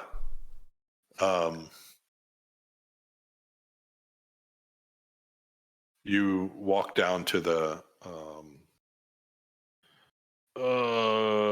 tavern, and now, I mean, Mayor Raven's getting sort of you see as the news spreads across the town, you see more and more as panic is starting to set in. The mayor, people are running up to the mayor asking questions. What does it mean? What does it mean? The mayor says, we'll have a town meeting shortly. I must prepare though. And she's getting thronged basically the closer and closer to the tavern. You all get inside the tavern door, and you're able to sort of keep out the crowds, but you know that just right outside that tavern is people waiting for answers. And she looks over at all of you, and she said, do we dare risk an evacuation? They said we should not leave. If you don't leave, we're at their mercy. Who's not to say they'll just come in and slaughter you all anyways? Where would they go? It's too late to evacuate. They may mistreat the citizens, but they will keep them alive. I'm more concerned about you, Sir Kato, and you, Sir Becklin. You will be at best prisoners of war, at worst corpses. I think a small group of us should leave, but the civilians will be fine. Or relatively fine.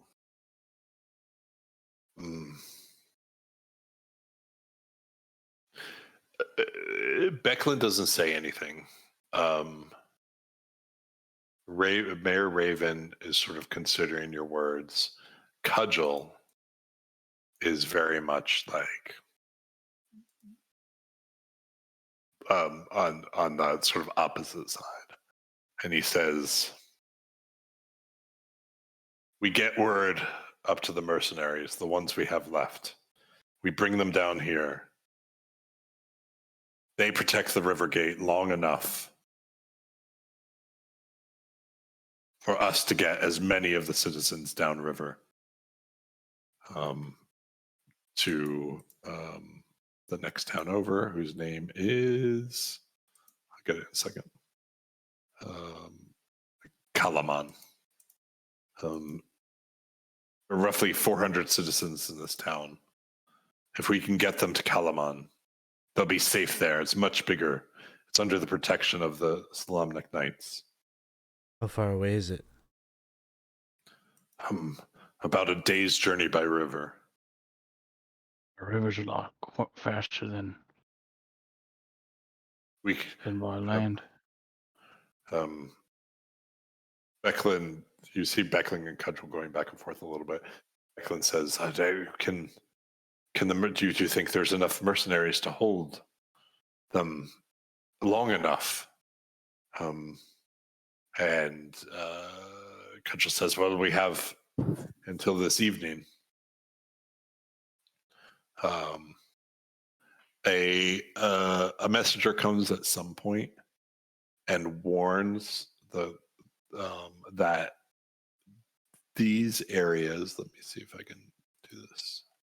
See this where I'm clicking up here? Mm-hmm. Road that leads out of the river gate. There are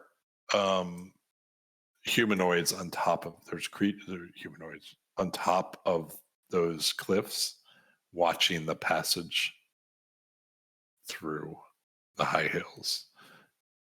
I'm sorry, up to High Hill. The mercenary camps up past there.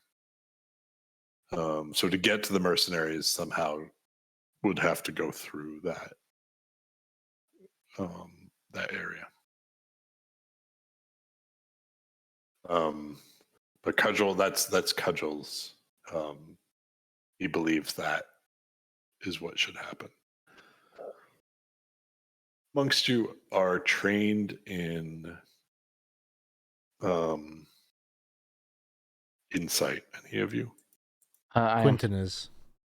Okay. What's your bonuses to it? +5. I have 5 as well. 5. Okay. So I think what both of you would notice is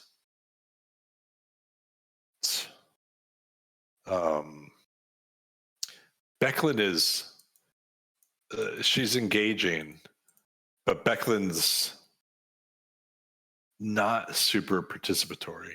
She doesn't really love. She's just not. She's holding back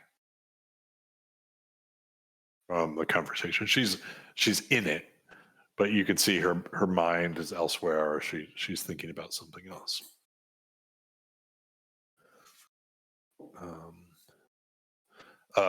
The mayor looks to the group of you.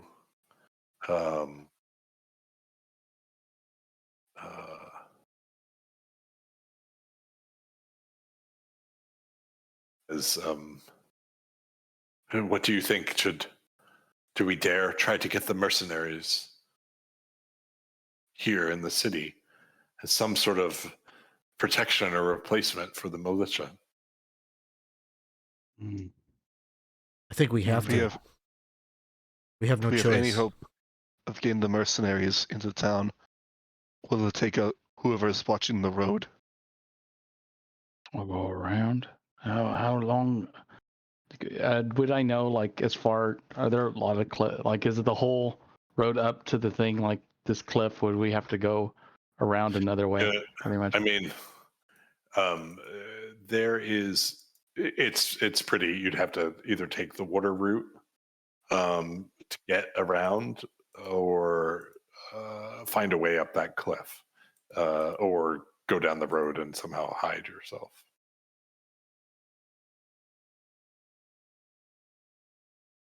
The town is doomed. The people will be put in worse danger if they try to run. You will be wasting more lives bringing the mercenaries down here. They will buy time. A few will leave. It'll be chaos. There'll be more blood. And directing this kind of alternately between Becklin and Kato, Cass will add, there's no honor in throwing away lives in such a desperate way. It's better to be more strategic, to regroup. This trying to get all these people to Calaman is a waste of lives. They named the Dragon Queen. There's going to be no honor. There's going to be lives lost if they stay here. Eklund. They need the town. They need the people. If they just wanted to have an army, they would stay in their garrison. They're taking over. They are conquering territory. They want to rule people. They will not have anyone to rule if they kill them. But we give them plenty of reason to kill them if we encourage them to flee. It's too late. They are here.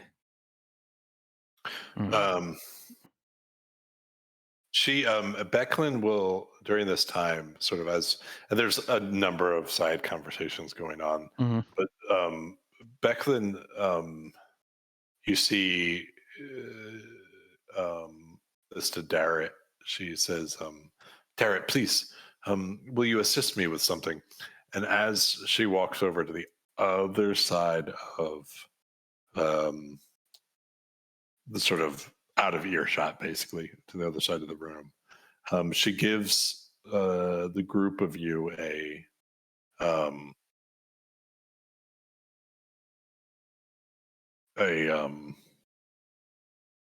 sort of a knowing glance, and you get the sense she wants to talk to you outside of at least some of you. My eyes were following, so definitely I might.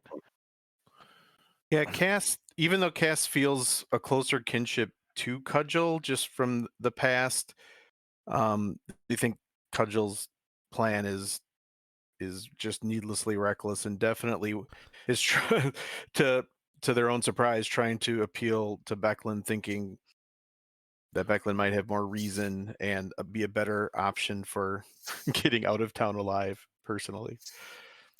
Right. And she makes some sort of pretense why she needed to talk to Darrett, and then as she's there, she says, this army is absolutely unstoppable.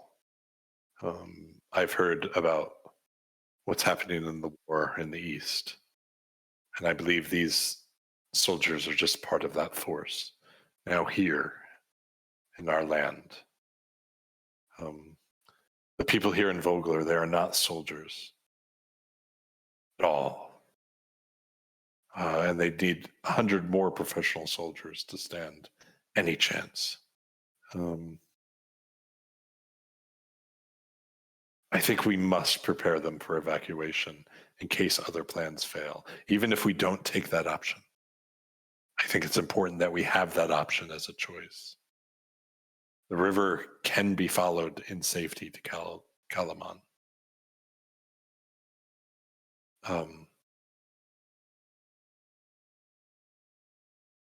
Mayor Raven will hand over the city. She will listen to this logic that staying here is the safest choice. But I do not believe that is wise.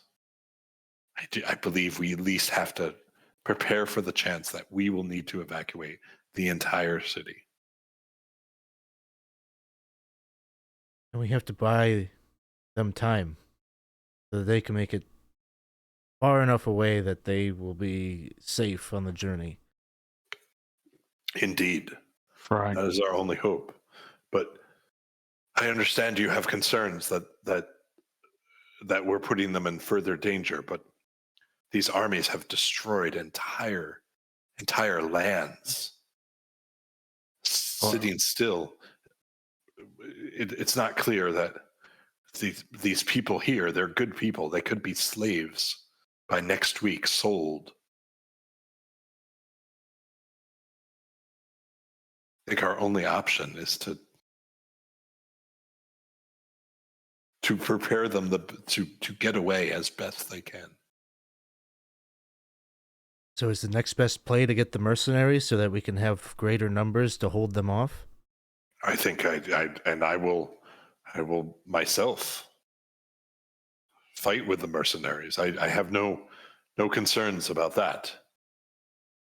But yes, I do believe someone needs to clear a path to eliminate those.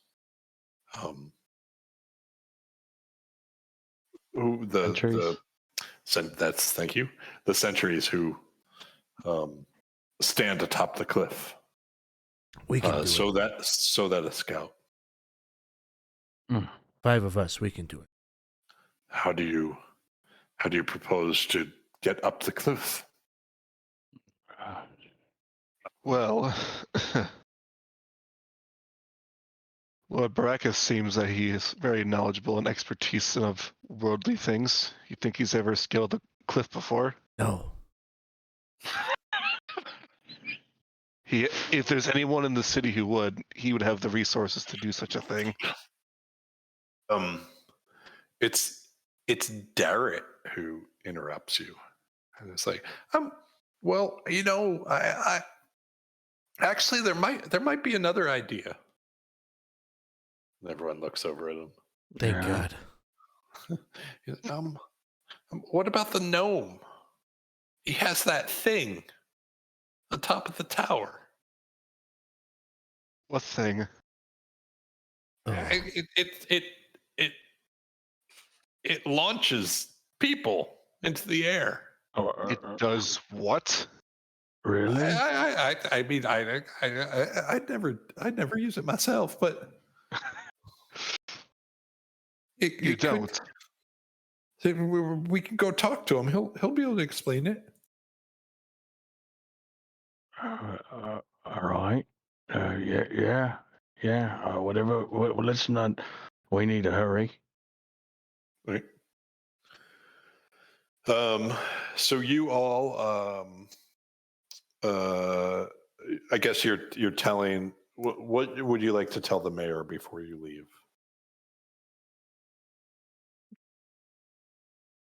Kato will propose having her speak to the townspeople to prepare to evacuate. Okay. Gather any shipping vessels you can find and flee by river is what I'm going to propose. Okay. What did I feel like I'm missing a map here. 1 second.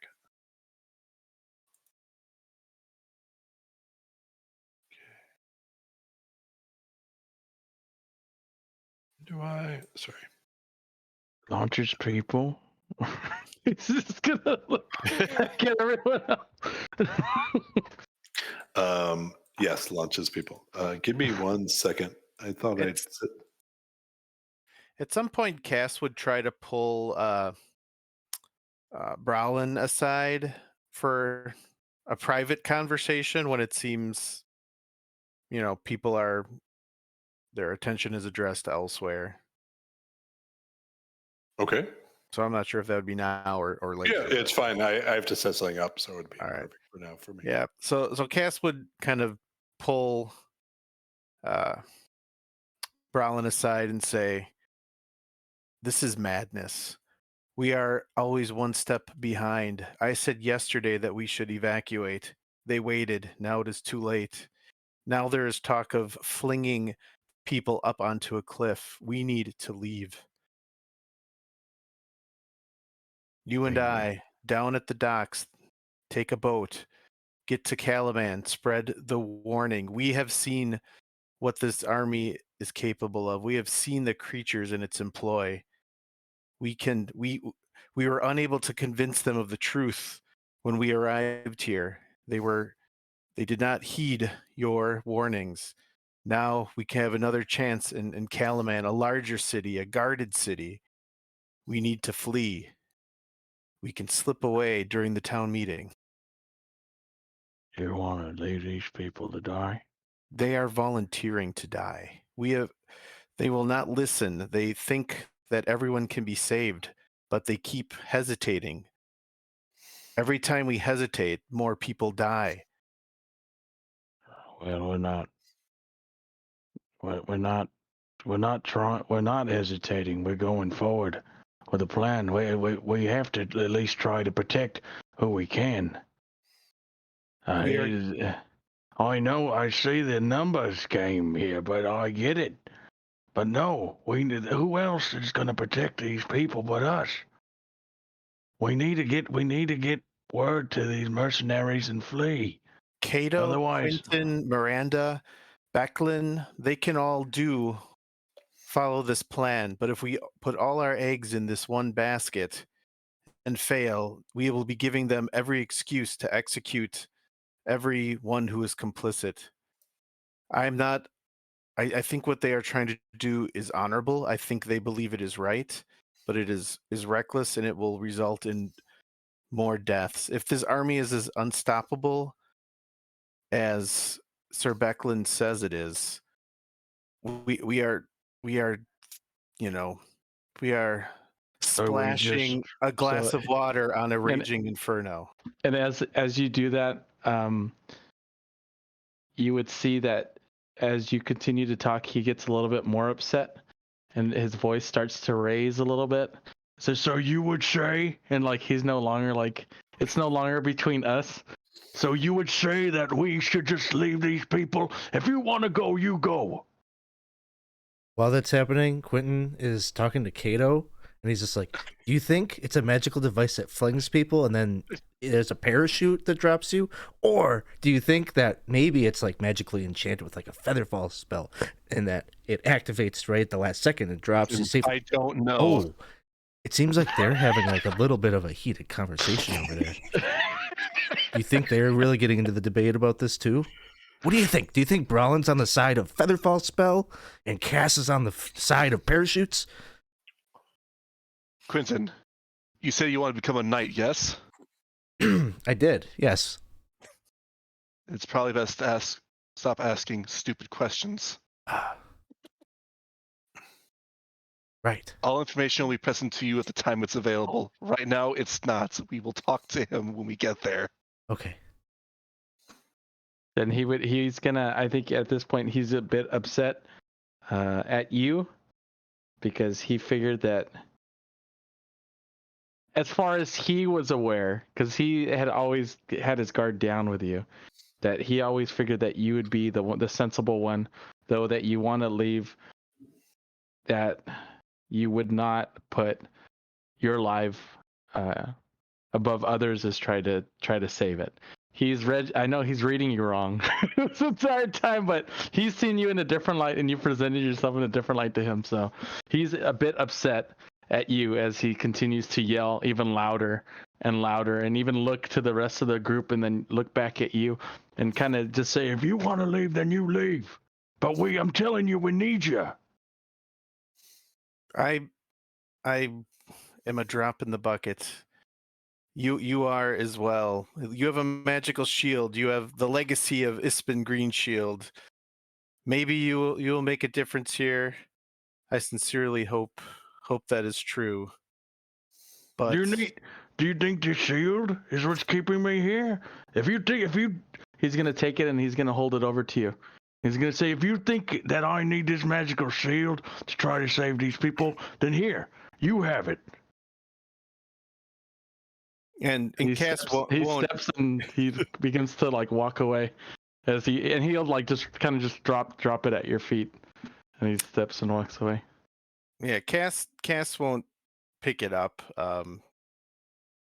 They were gathering their thoughts, but if Brallin is walking away, then I think Cass would probably walk in the opposite direction, kind of still with the group, but on like the very outskirts of the group.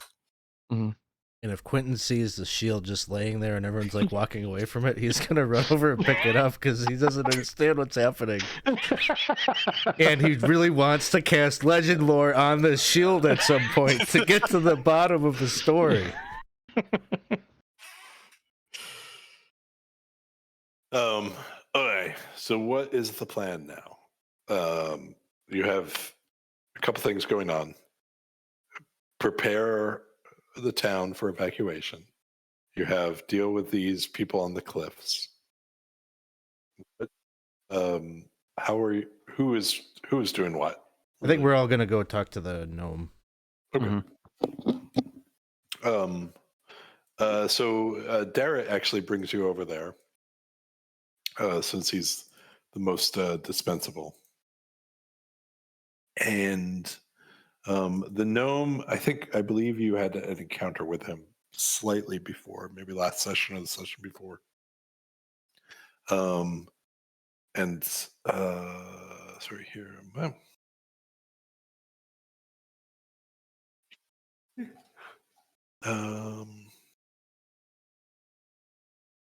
Sorry, I just lost my place in this. And so on your map that you should be able to see, there is so Thornwall Keep. Becklin has she stays up there, but also there's a gnome, and the gnome's workshop is there. So as you head up to the top, and you've been to Thornwall Keep already once. As you head up to the top,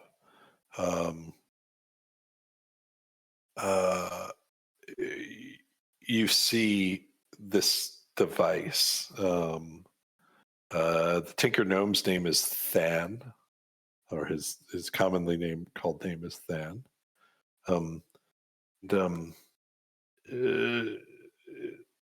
You see Garrett,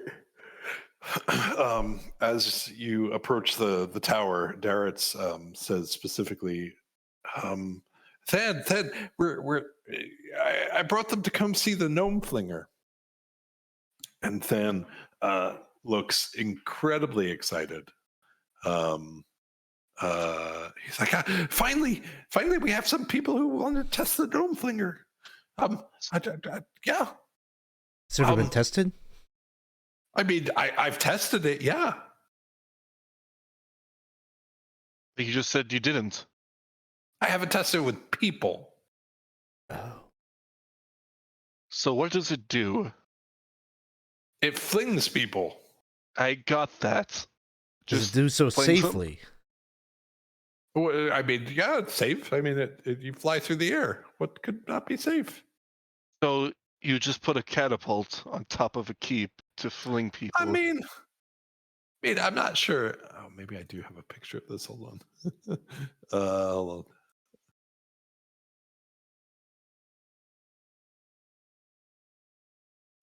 Yeah, sorry. So what kind of safety contingencies are we talking here? Do you have like parachutes? Is it magic? Is it? It doesn't look very safe, if I'm being honest. I mean,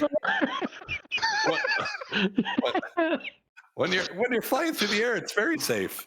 But you're worried about when you land. That's right. But yeah, we got these for you. And he pulls out. Man, there's a lot of handouts today. Let's see if I can find this one. What an awesome picture. It's so great. He's like, what you guys need is a nary crash. A what? A nary crash. What you do, you see that, right? Yeah. Yep. Mm-hmm. Uh-huh. Okay. So, what you do right before you're about to, splatter on the ground, you just pull that, and you're not going to splatter. Great. How does it work? And you just pull that lever. That's it. Yep. And you've tested this how many times? It'll work. This is one of the best gnome designs out there. I'm gonna get killed from a gnome flinger. So is it like there's a nary crash for each of us?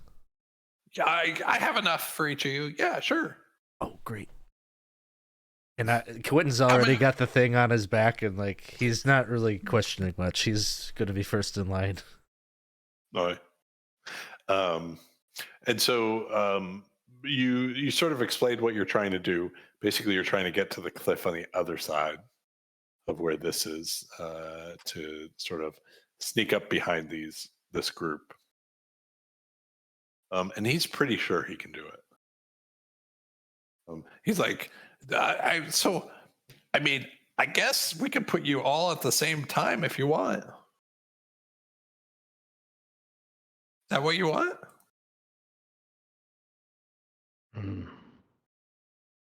Maybe some should go first to test. Some who are eager to. I'll go first.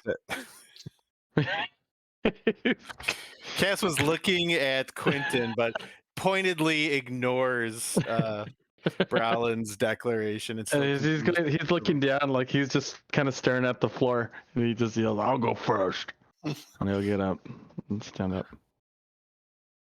Okay. You want to go first together? Don't care. He's a bit upset, but he's of course he's not gonna say no. Okay. Is anyone else going on the first batch? Cass is not.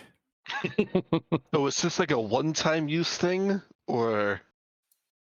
I mean, it'll take a second for me to re-crank it into position. I'm referring to the parachute. Oh, the parachute. Yeah, those balloons don't come cheap. I have to re-inflate them. Mm-hmm. I'm also trying to Darrett. Hey, Darrett, if I die from this horrible idea of yours, can you write to my family and say I died with honor? I'm not sure it was my idea. We're the only reason we're here is because of your idea. I mean, you can still climb the cliff. It's over there. Yep. Mm-hmm. In fairness, wasn't your idea to talk to Lord Barracus? Listen, I've been in this city for 4 days. I would try my best. I would trust my life with the gnome flinger before Lord Barracus. We're doing this or not? He's gonna. Hey, Brallin. Yeah. I noticed you were pretty upset earlier, and it seems like you're still pretty upset. So, did you think that this thing was operated by like magic versus a physical implement? You know what? Just shut up. All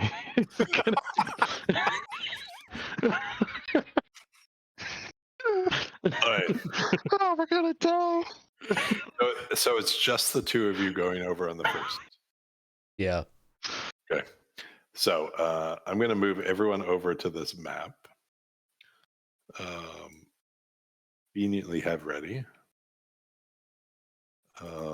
And you should be able to see over here. Do you see the blue box? Mm-hmm. Yes.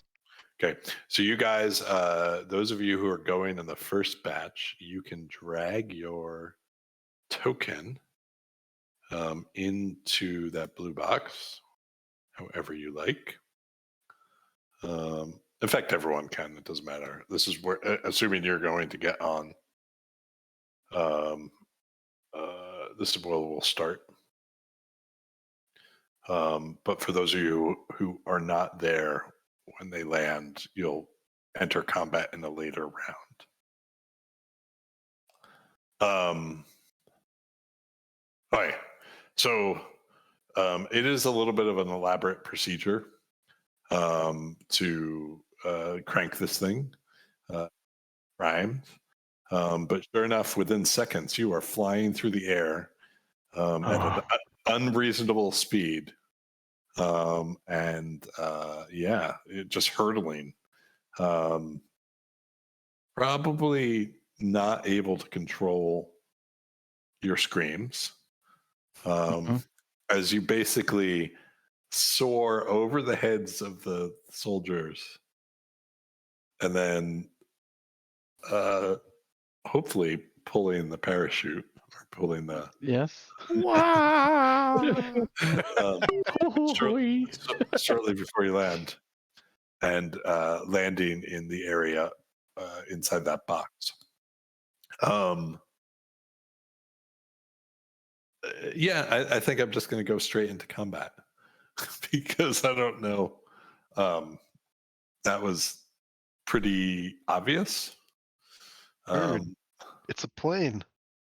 No, it's a wizard. So I will give you a surprise round on them.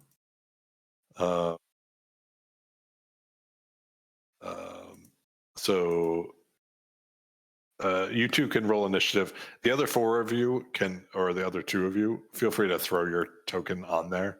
Just roll initiative now, so we're there. How do we do that? You should be able to drag your token onto. Drag from where though? I'm not seeing my token. From your journal. Journal. It has Got your it. character name. Yeah, journal. Mm-hmm. Thank you. Yep.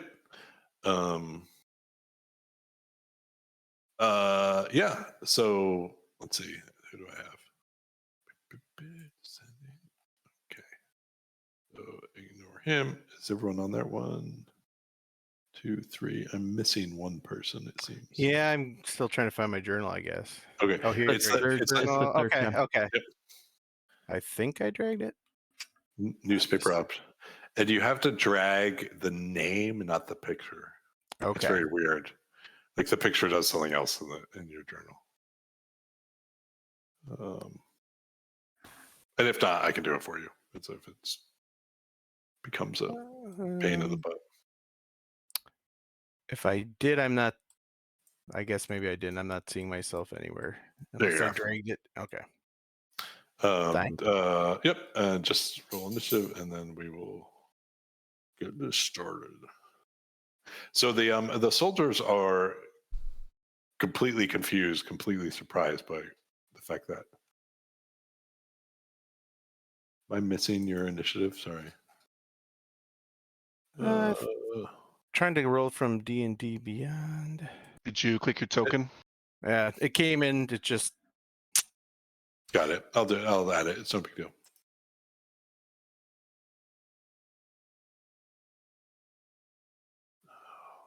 I think the problem is I can't even control my token at this point, so it wouldn't let me associate it with it. Got it. 1 second. I'm going to edit that right now. Edit token properties. It should be Cass. Save setting.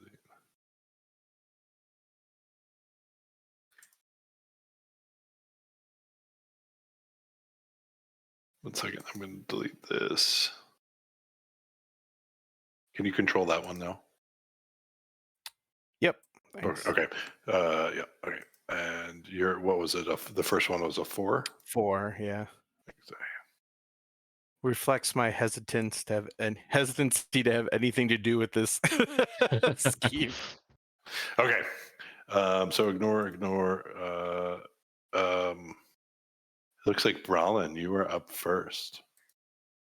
And I see these people. Yeah, They're you there. see these. Yep, you see these soldiers. And they are going to be aware of us very soon. Are aware of you. They're just Are aware of us. They're just like, okay.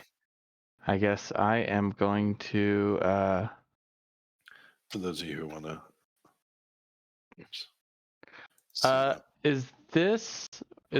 Oh.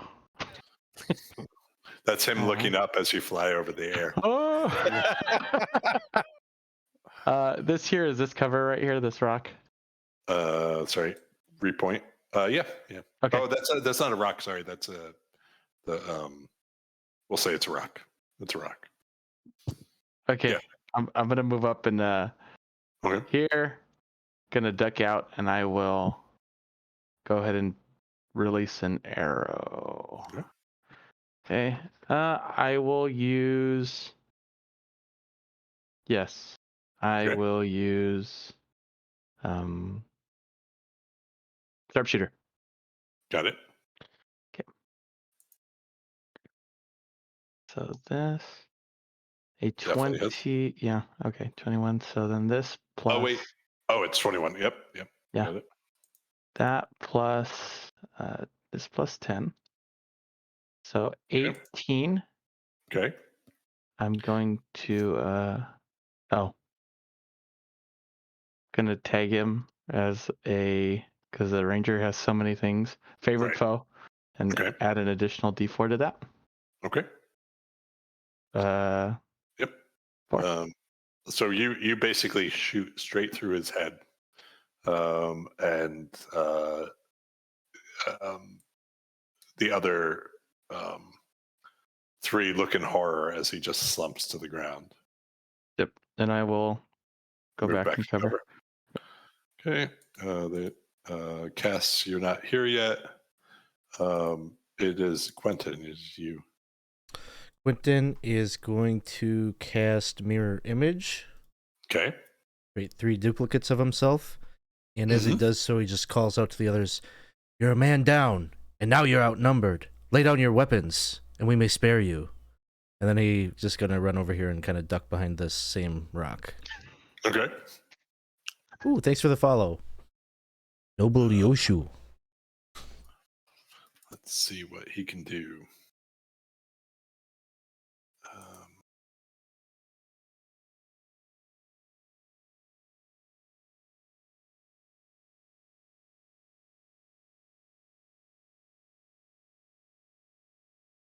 Let's see.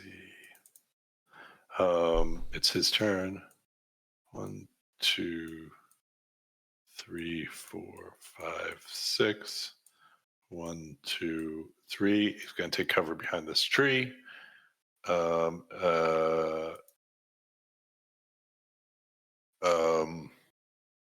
Sorry. Brallin, it is your turn. Okay. Brallin is going to take a step. See that he's kind of cowering.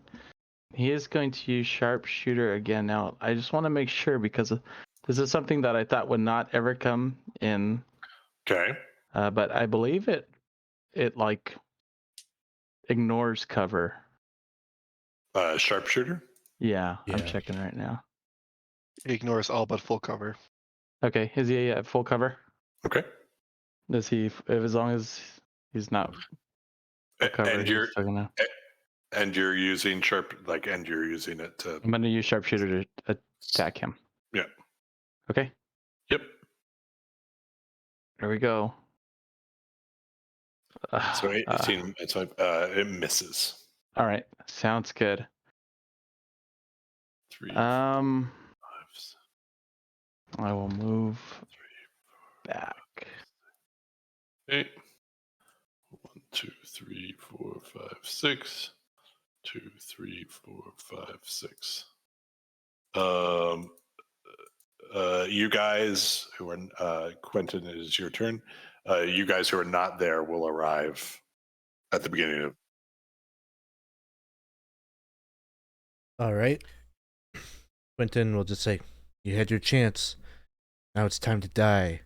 I'm going to cast Flaming Sphere and knock it into this first guy right here. So awesome. I guess I can draw like a little something maybe. I probably have something. Hold on, give me 1 second. But I'll keep where that circle is. That's where I'll put it. Okay. Would you like?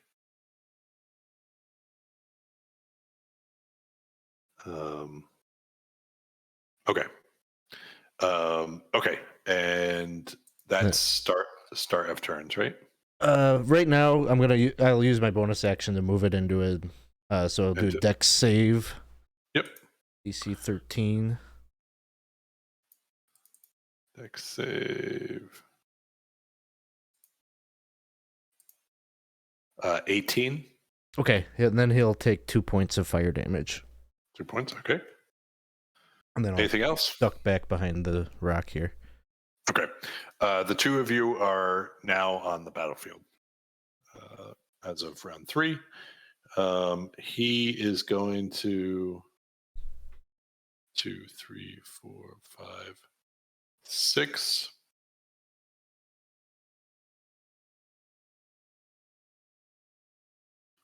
Yeah, I'm going to say he has it.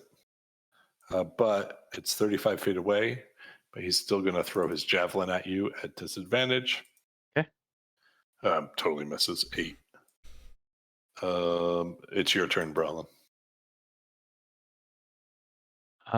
Brallin is going to. I will say, sorry. Well,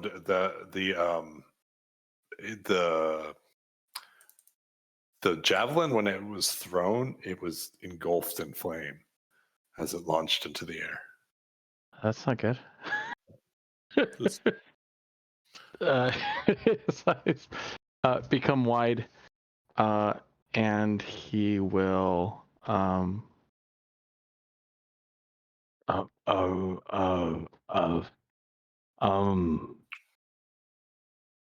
He will go to like pull back his arrow, and before he does that, just for the sake of having this, so that I can use this whole feature that I have in my class, is it possible that I could say maybe like this creature comes out? Oh, don't worry. Yes, you're. But you're not within 30 feet, are you? Oh, I would have to summon him. Yeah. No, not that. Don't worry about that part about it. But I was looking at this. Don't one of you have to be within 30 feet of the thing you're hitting for that to work?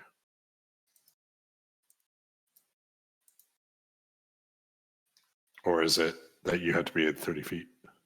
Oh, I was just gonna try to summon the Drake Companion, pretty much mechanically. Okay. So he could show up 30 feet from me. Okay. So I would just say he maybe might like hop out of the of this little thing here. Yep. What? And just all you want him to do is appear at this point, right? Appear for my action, bonus action. I could tell him to do something. I don't know, like if I like role play wise, I don't know if I would be really telling him much. Mm-hmm. But I would sure as hell be hoping that he went to attack this guy right here. So. Okay. So what we'll say about that? Can you drag him on the board real quick for? You got it. So what we'll say is that not so much that that you did it, mm-hmm. but right now that you see him come out and maybe attack from behind. Is that okay? Sure. Yeah, perfect. And if you want to roll the attack. Sure. All right, he is going to jump out, and let me go ahead and get rid of that. And he is going to give a bite attack. Mm-hmm. Misses, unfortunately. Okay. All right. They are. I think what you notice is that this one sees the dragon and looks happy for a minute, and then looks very scared when it starts attacking him. 2, 3, 4, 5, 6, but he does get over to you. This one, he with his one-handed longsword, he has a shield in one hand. He's going to attack you twice, Brallin. Okay. 23 and a 19. Both hit. Okay, so as he swings, the sword also lights on fire. And so the first does 6 slashing, 1 fire. Okay. The second does 10 slashing, 2 fire. But tell me. 12, 7. Okay. Am I still hurt from the previous night? No. You would be. All right. Sounds good. Mm-hmm. All right. Thank you. Okay. That was him. He's gonna try 1, 2, 3, 4, 5, 6. 1, 2, 3. He's gonna make it over to you with his. Okay, Cass, it's your turn.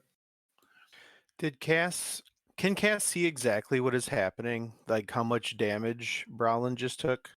Oh yeah, you landed at the beginning of that turn, so yeah, you would have been, and you had the balloons.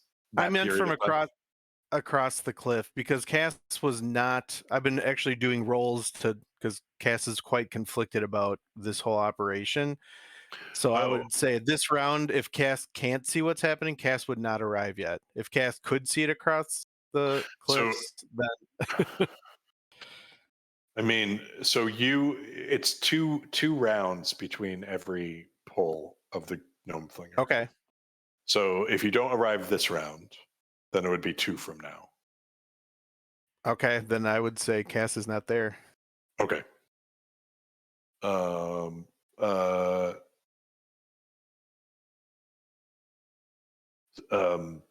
Quinton.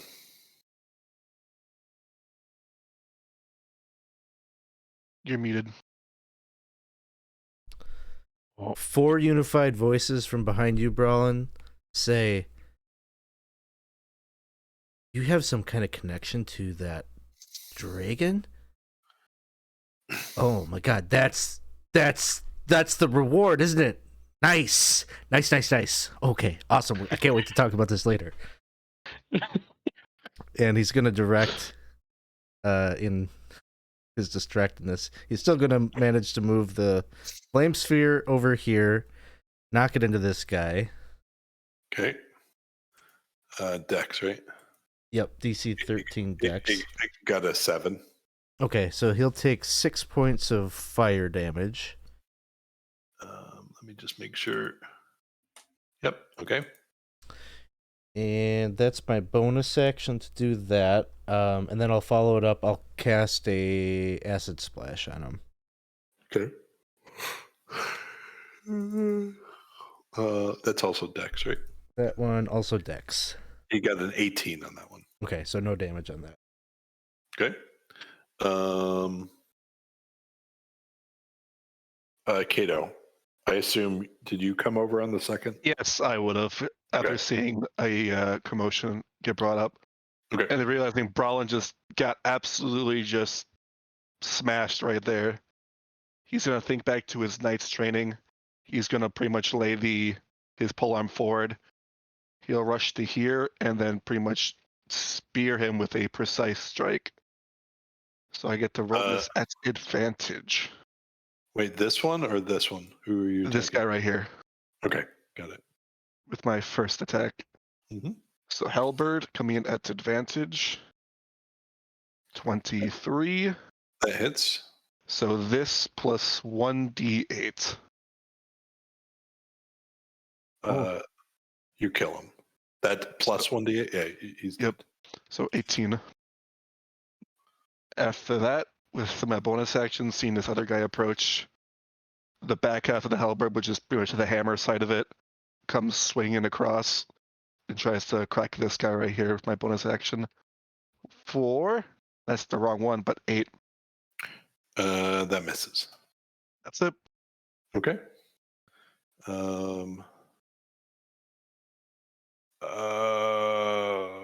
Yeah, the dragon. He's going to attack the dragon next to him. Okay, 16 is his armor class. Okay, 12 is first, 18 is second. Okay. 3 slashing, 1 fire for Sounds that good. dragon.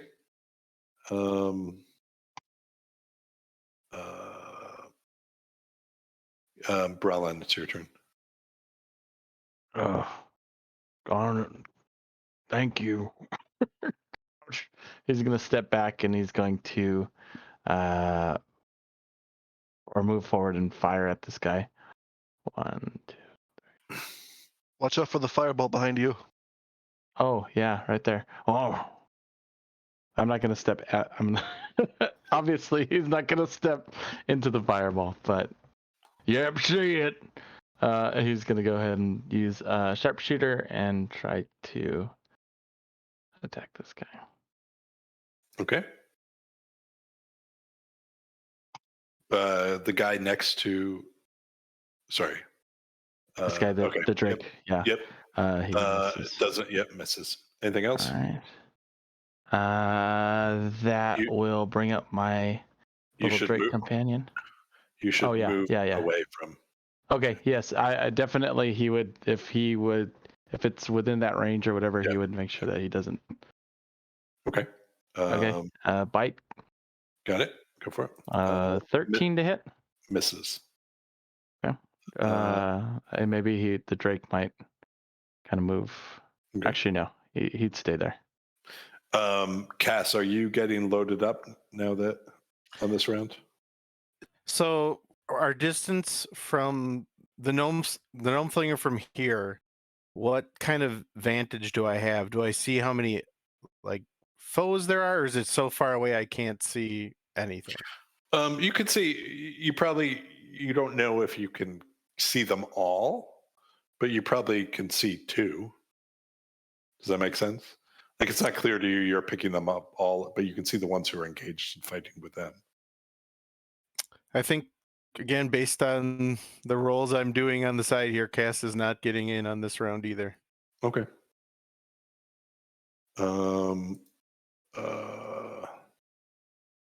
Quinton. Oh, here we go. I'm going to move the sphere. Mm-hmm. He's just kind of ignoring the guy that's like right next to him. He's totally fixated on there's a dragon. 1, 2, 3, 5. Yeah, I'll knock it into this guy here. Okay. Dex 12. Okay. You're at 7 points of damage. Okay. Still up.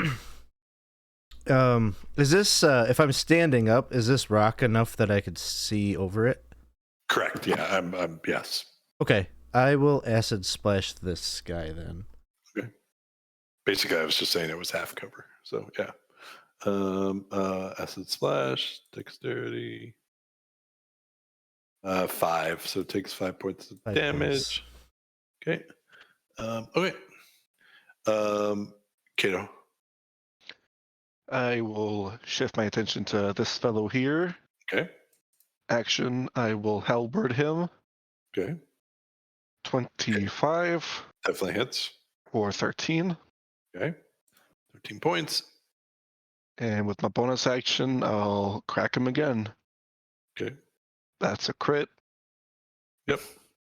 For 11. Okay. He is dead. I got some movement. I'm going to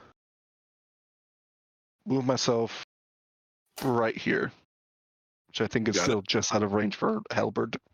Okay. All right. So he's gonna go after the dragon again. 2 hits or 2 swings. 5 and a 23. 23 will hit. Okay, the 23 is 10 slashing, 2 fire. Okay. Brallin, it's your turn. If he stays there, he'll have to do a dex save from the. Yep, thank you. He does stay there. 16. So he'll take 3 points of fire. Brallin. That will. I think Brallin gets a bit upset at that. He will step out, try to shoot at him. No, he's not going to do a, what do you call it, a sharpshooter. Sure. Got it. He's just doing normal, just so he gets some damage on this guy. Probably should have done sharpshooter. That hits. And you kill him. Either way. Yeah. And so you are able to eliminate the threat from these 4. And just because it's a little late, I'm going to sort of push through this a little bit. You're able to eliminate the threat, which allows Cudgel to be able to take a fast horse up the road enough to get to the mercenary camp, which in turn allows them to come a little bit down the road to take up a defensive position. And I think that is where we will leave it for tonight. As the next step would be to figure out whether the evacuation is going to occur, how to prepare for the evacuation now that enough time has been bought for some more decisions to be made about how to do that. So with that, I'm going to say goodnight. We appreciate you guys sticking around and watching games with us. We're 20 sides to every story. We highly encourage you, if you haven't already, to join our Discord channel. It's active most times a day. We get into not only TTRPGs, but all sorts of console gaming, art and drawing, and all sorts of things. And so I highly encourage you to stop by and check it out. It's just a great community. Highly recommend it. With that, we will be back next week, hopefully with a full crew. And so until then, same time, same day, we will see you then. So thank you guys. Thanks to the players. It was a great night. And we'll talk to you soon. Thanks, everyone. Night.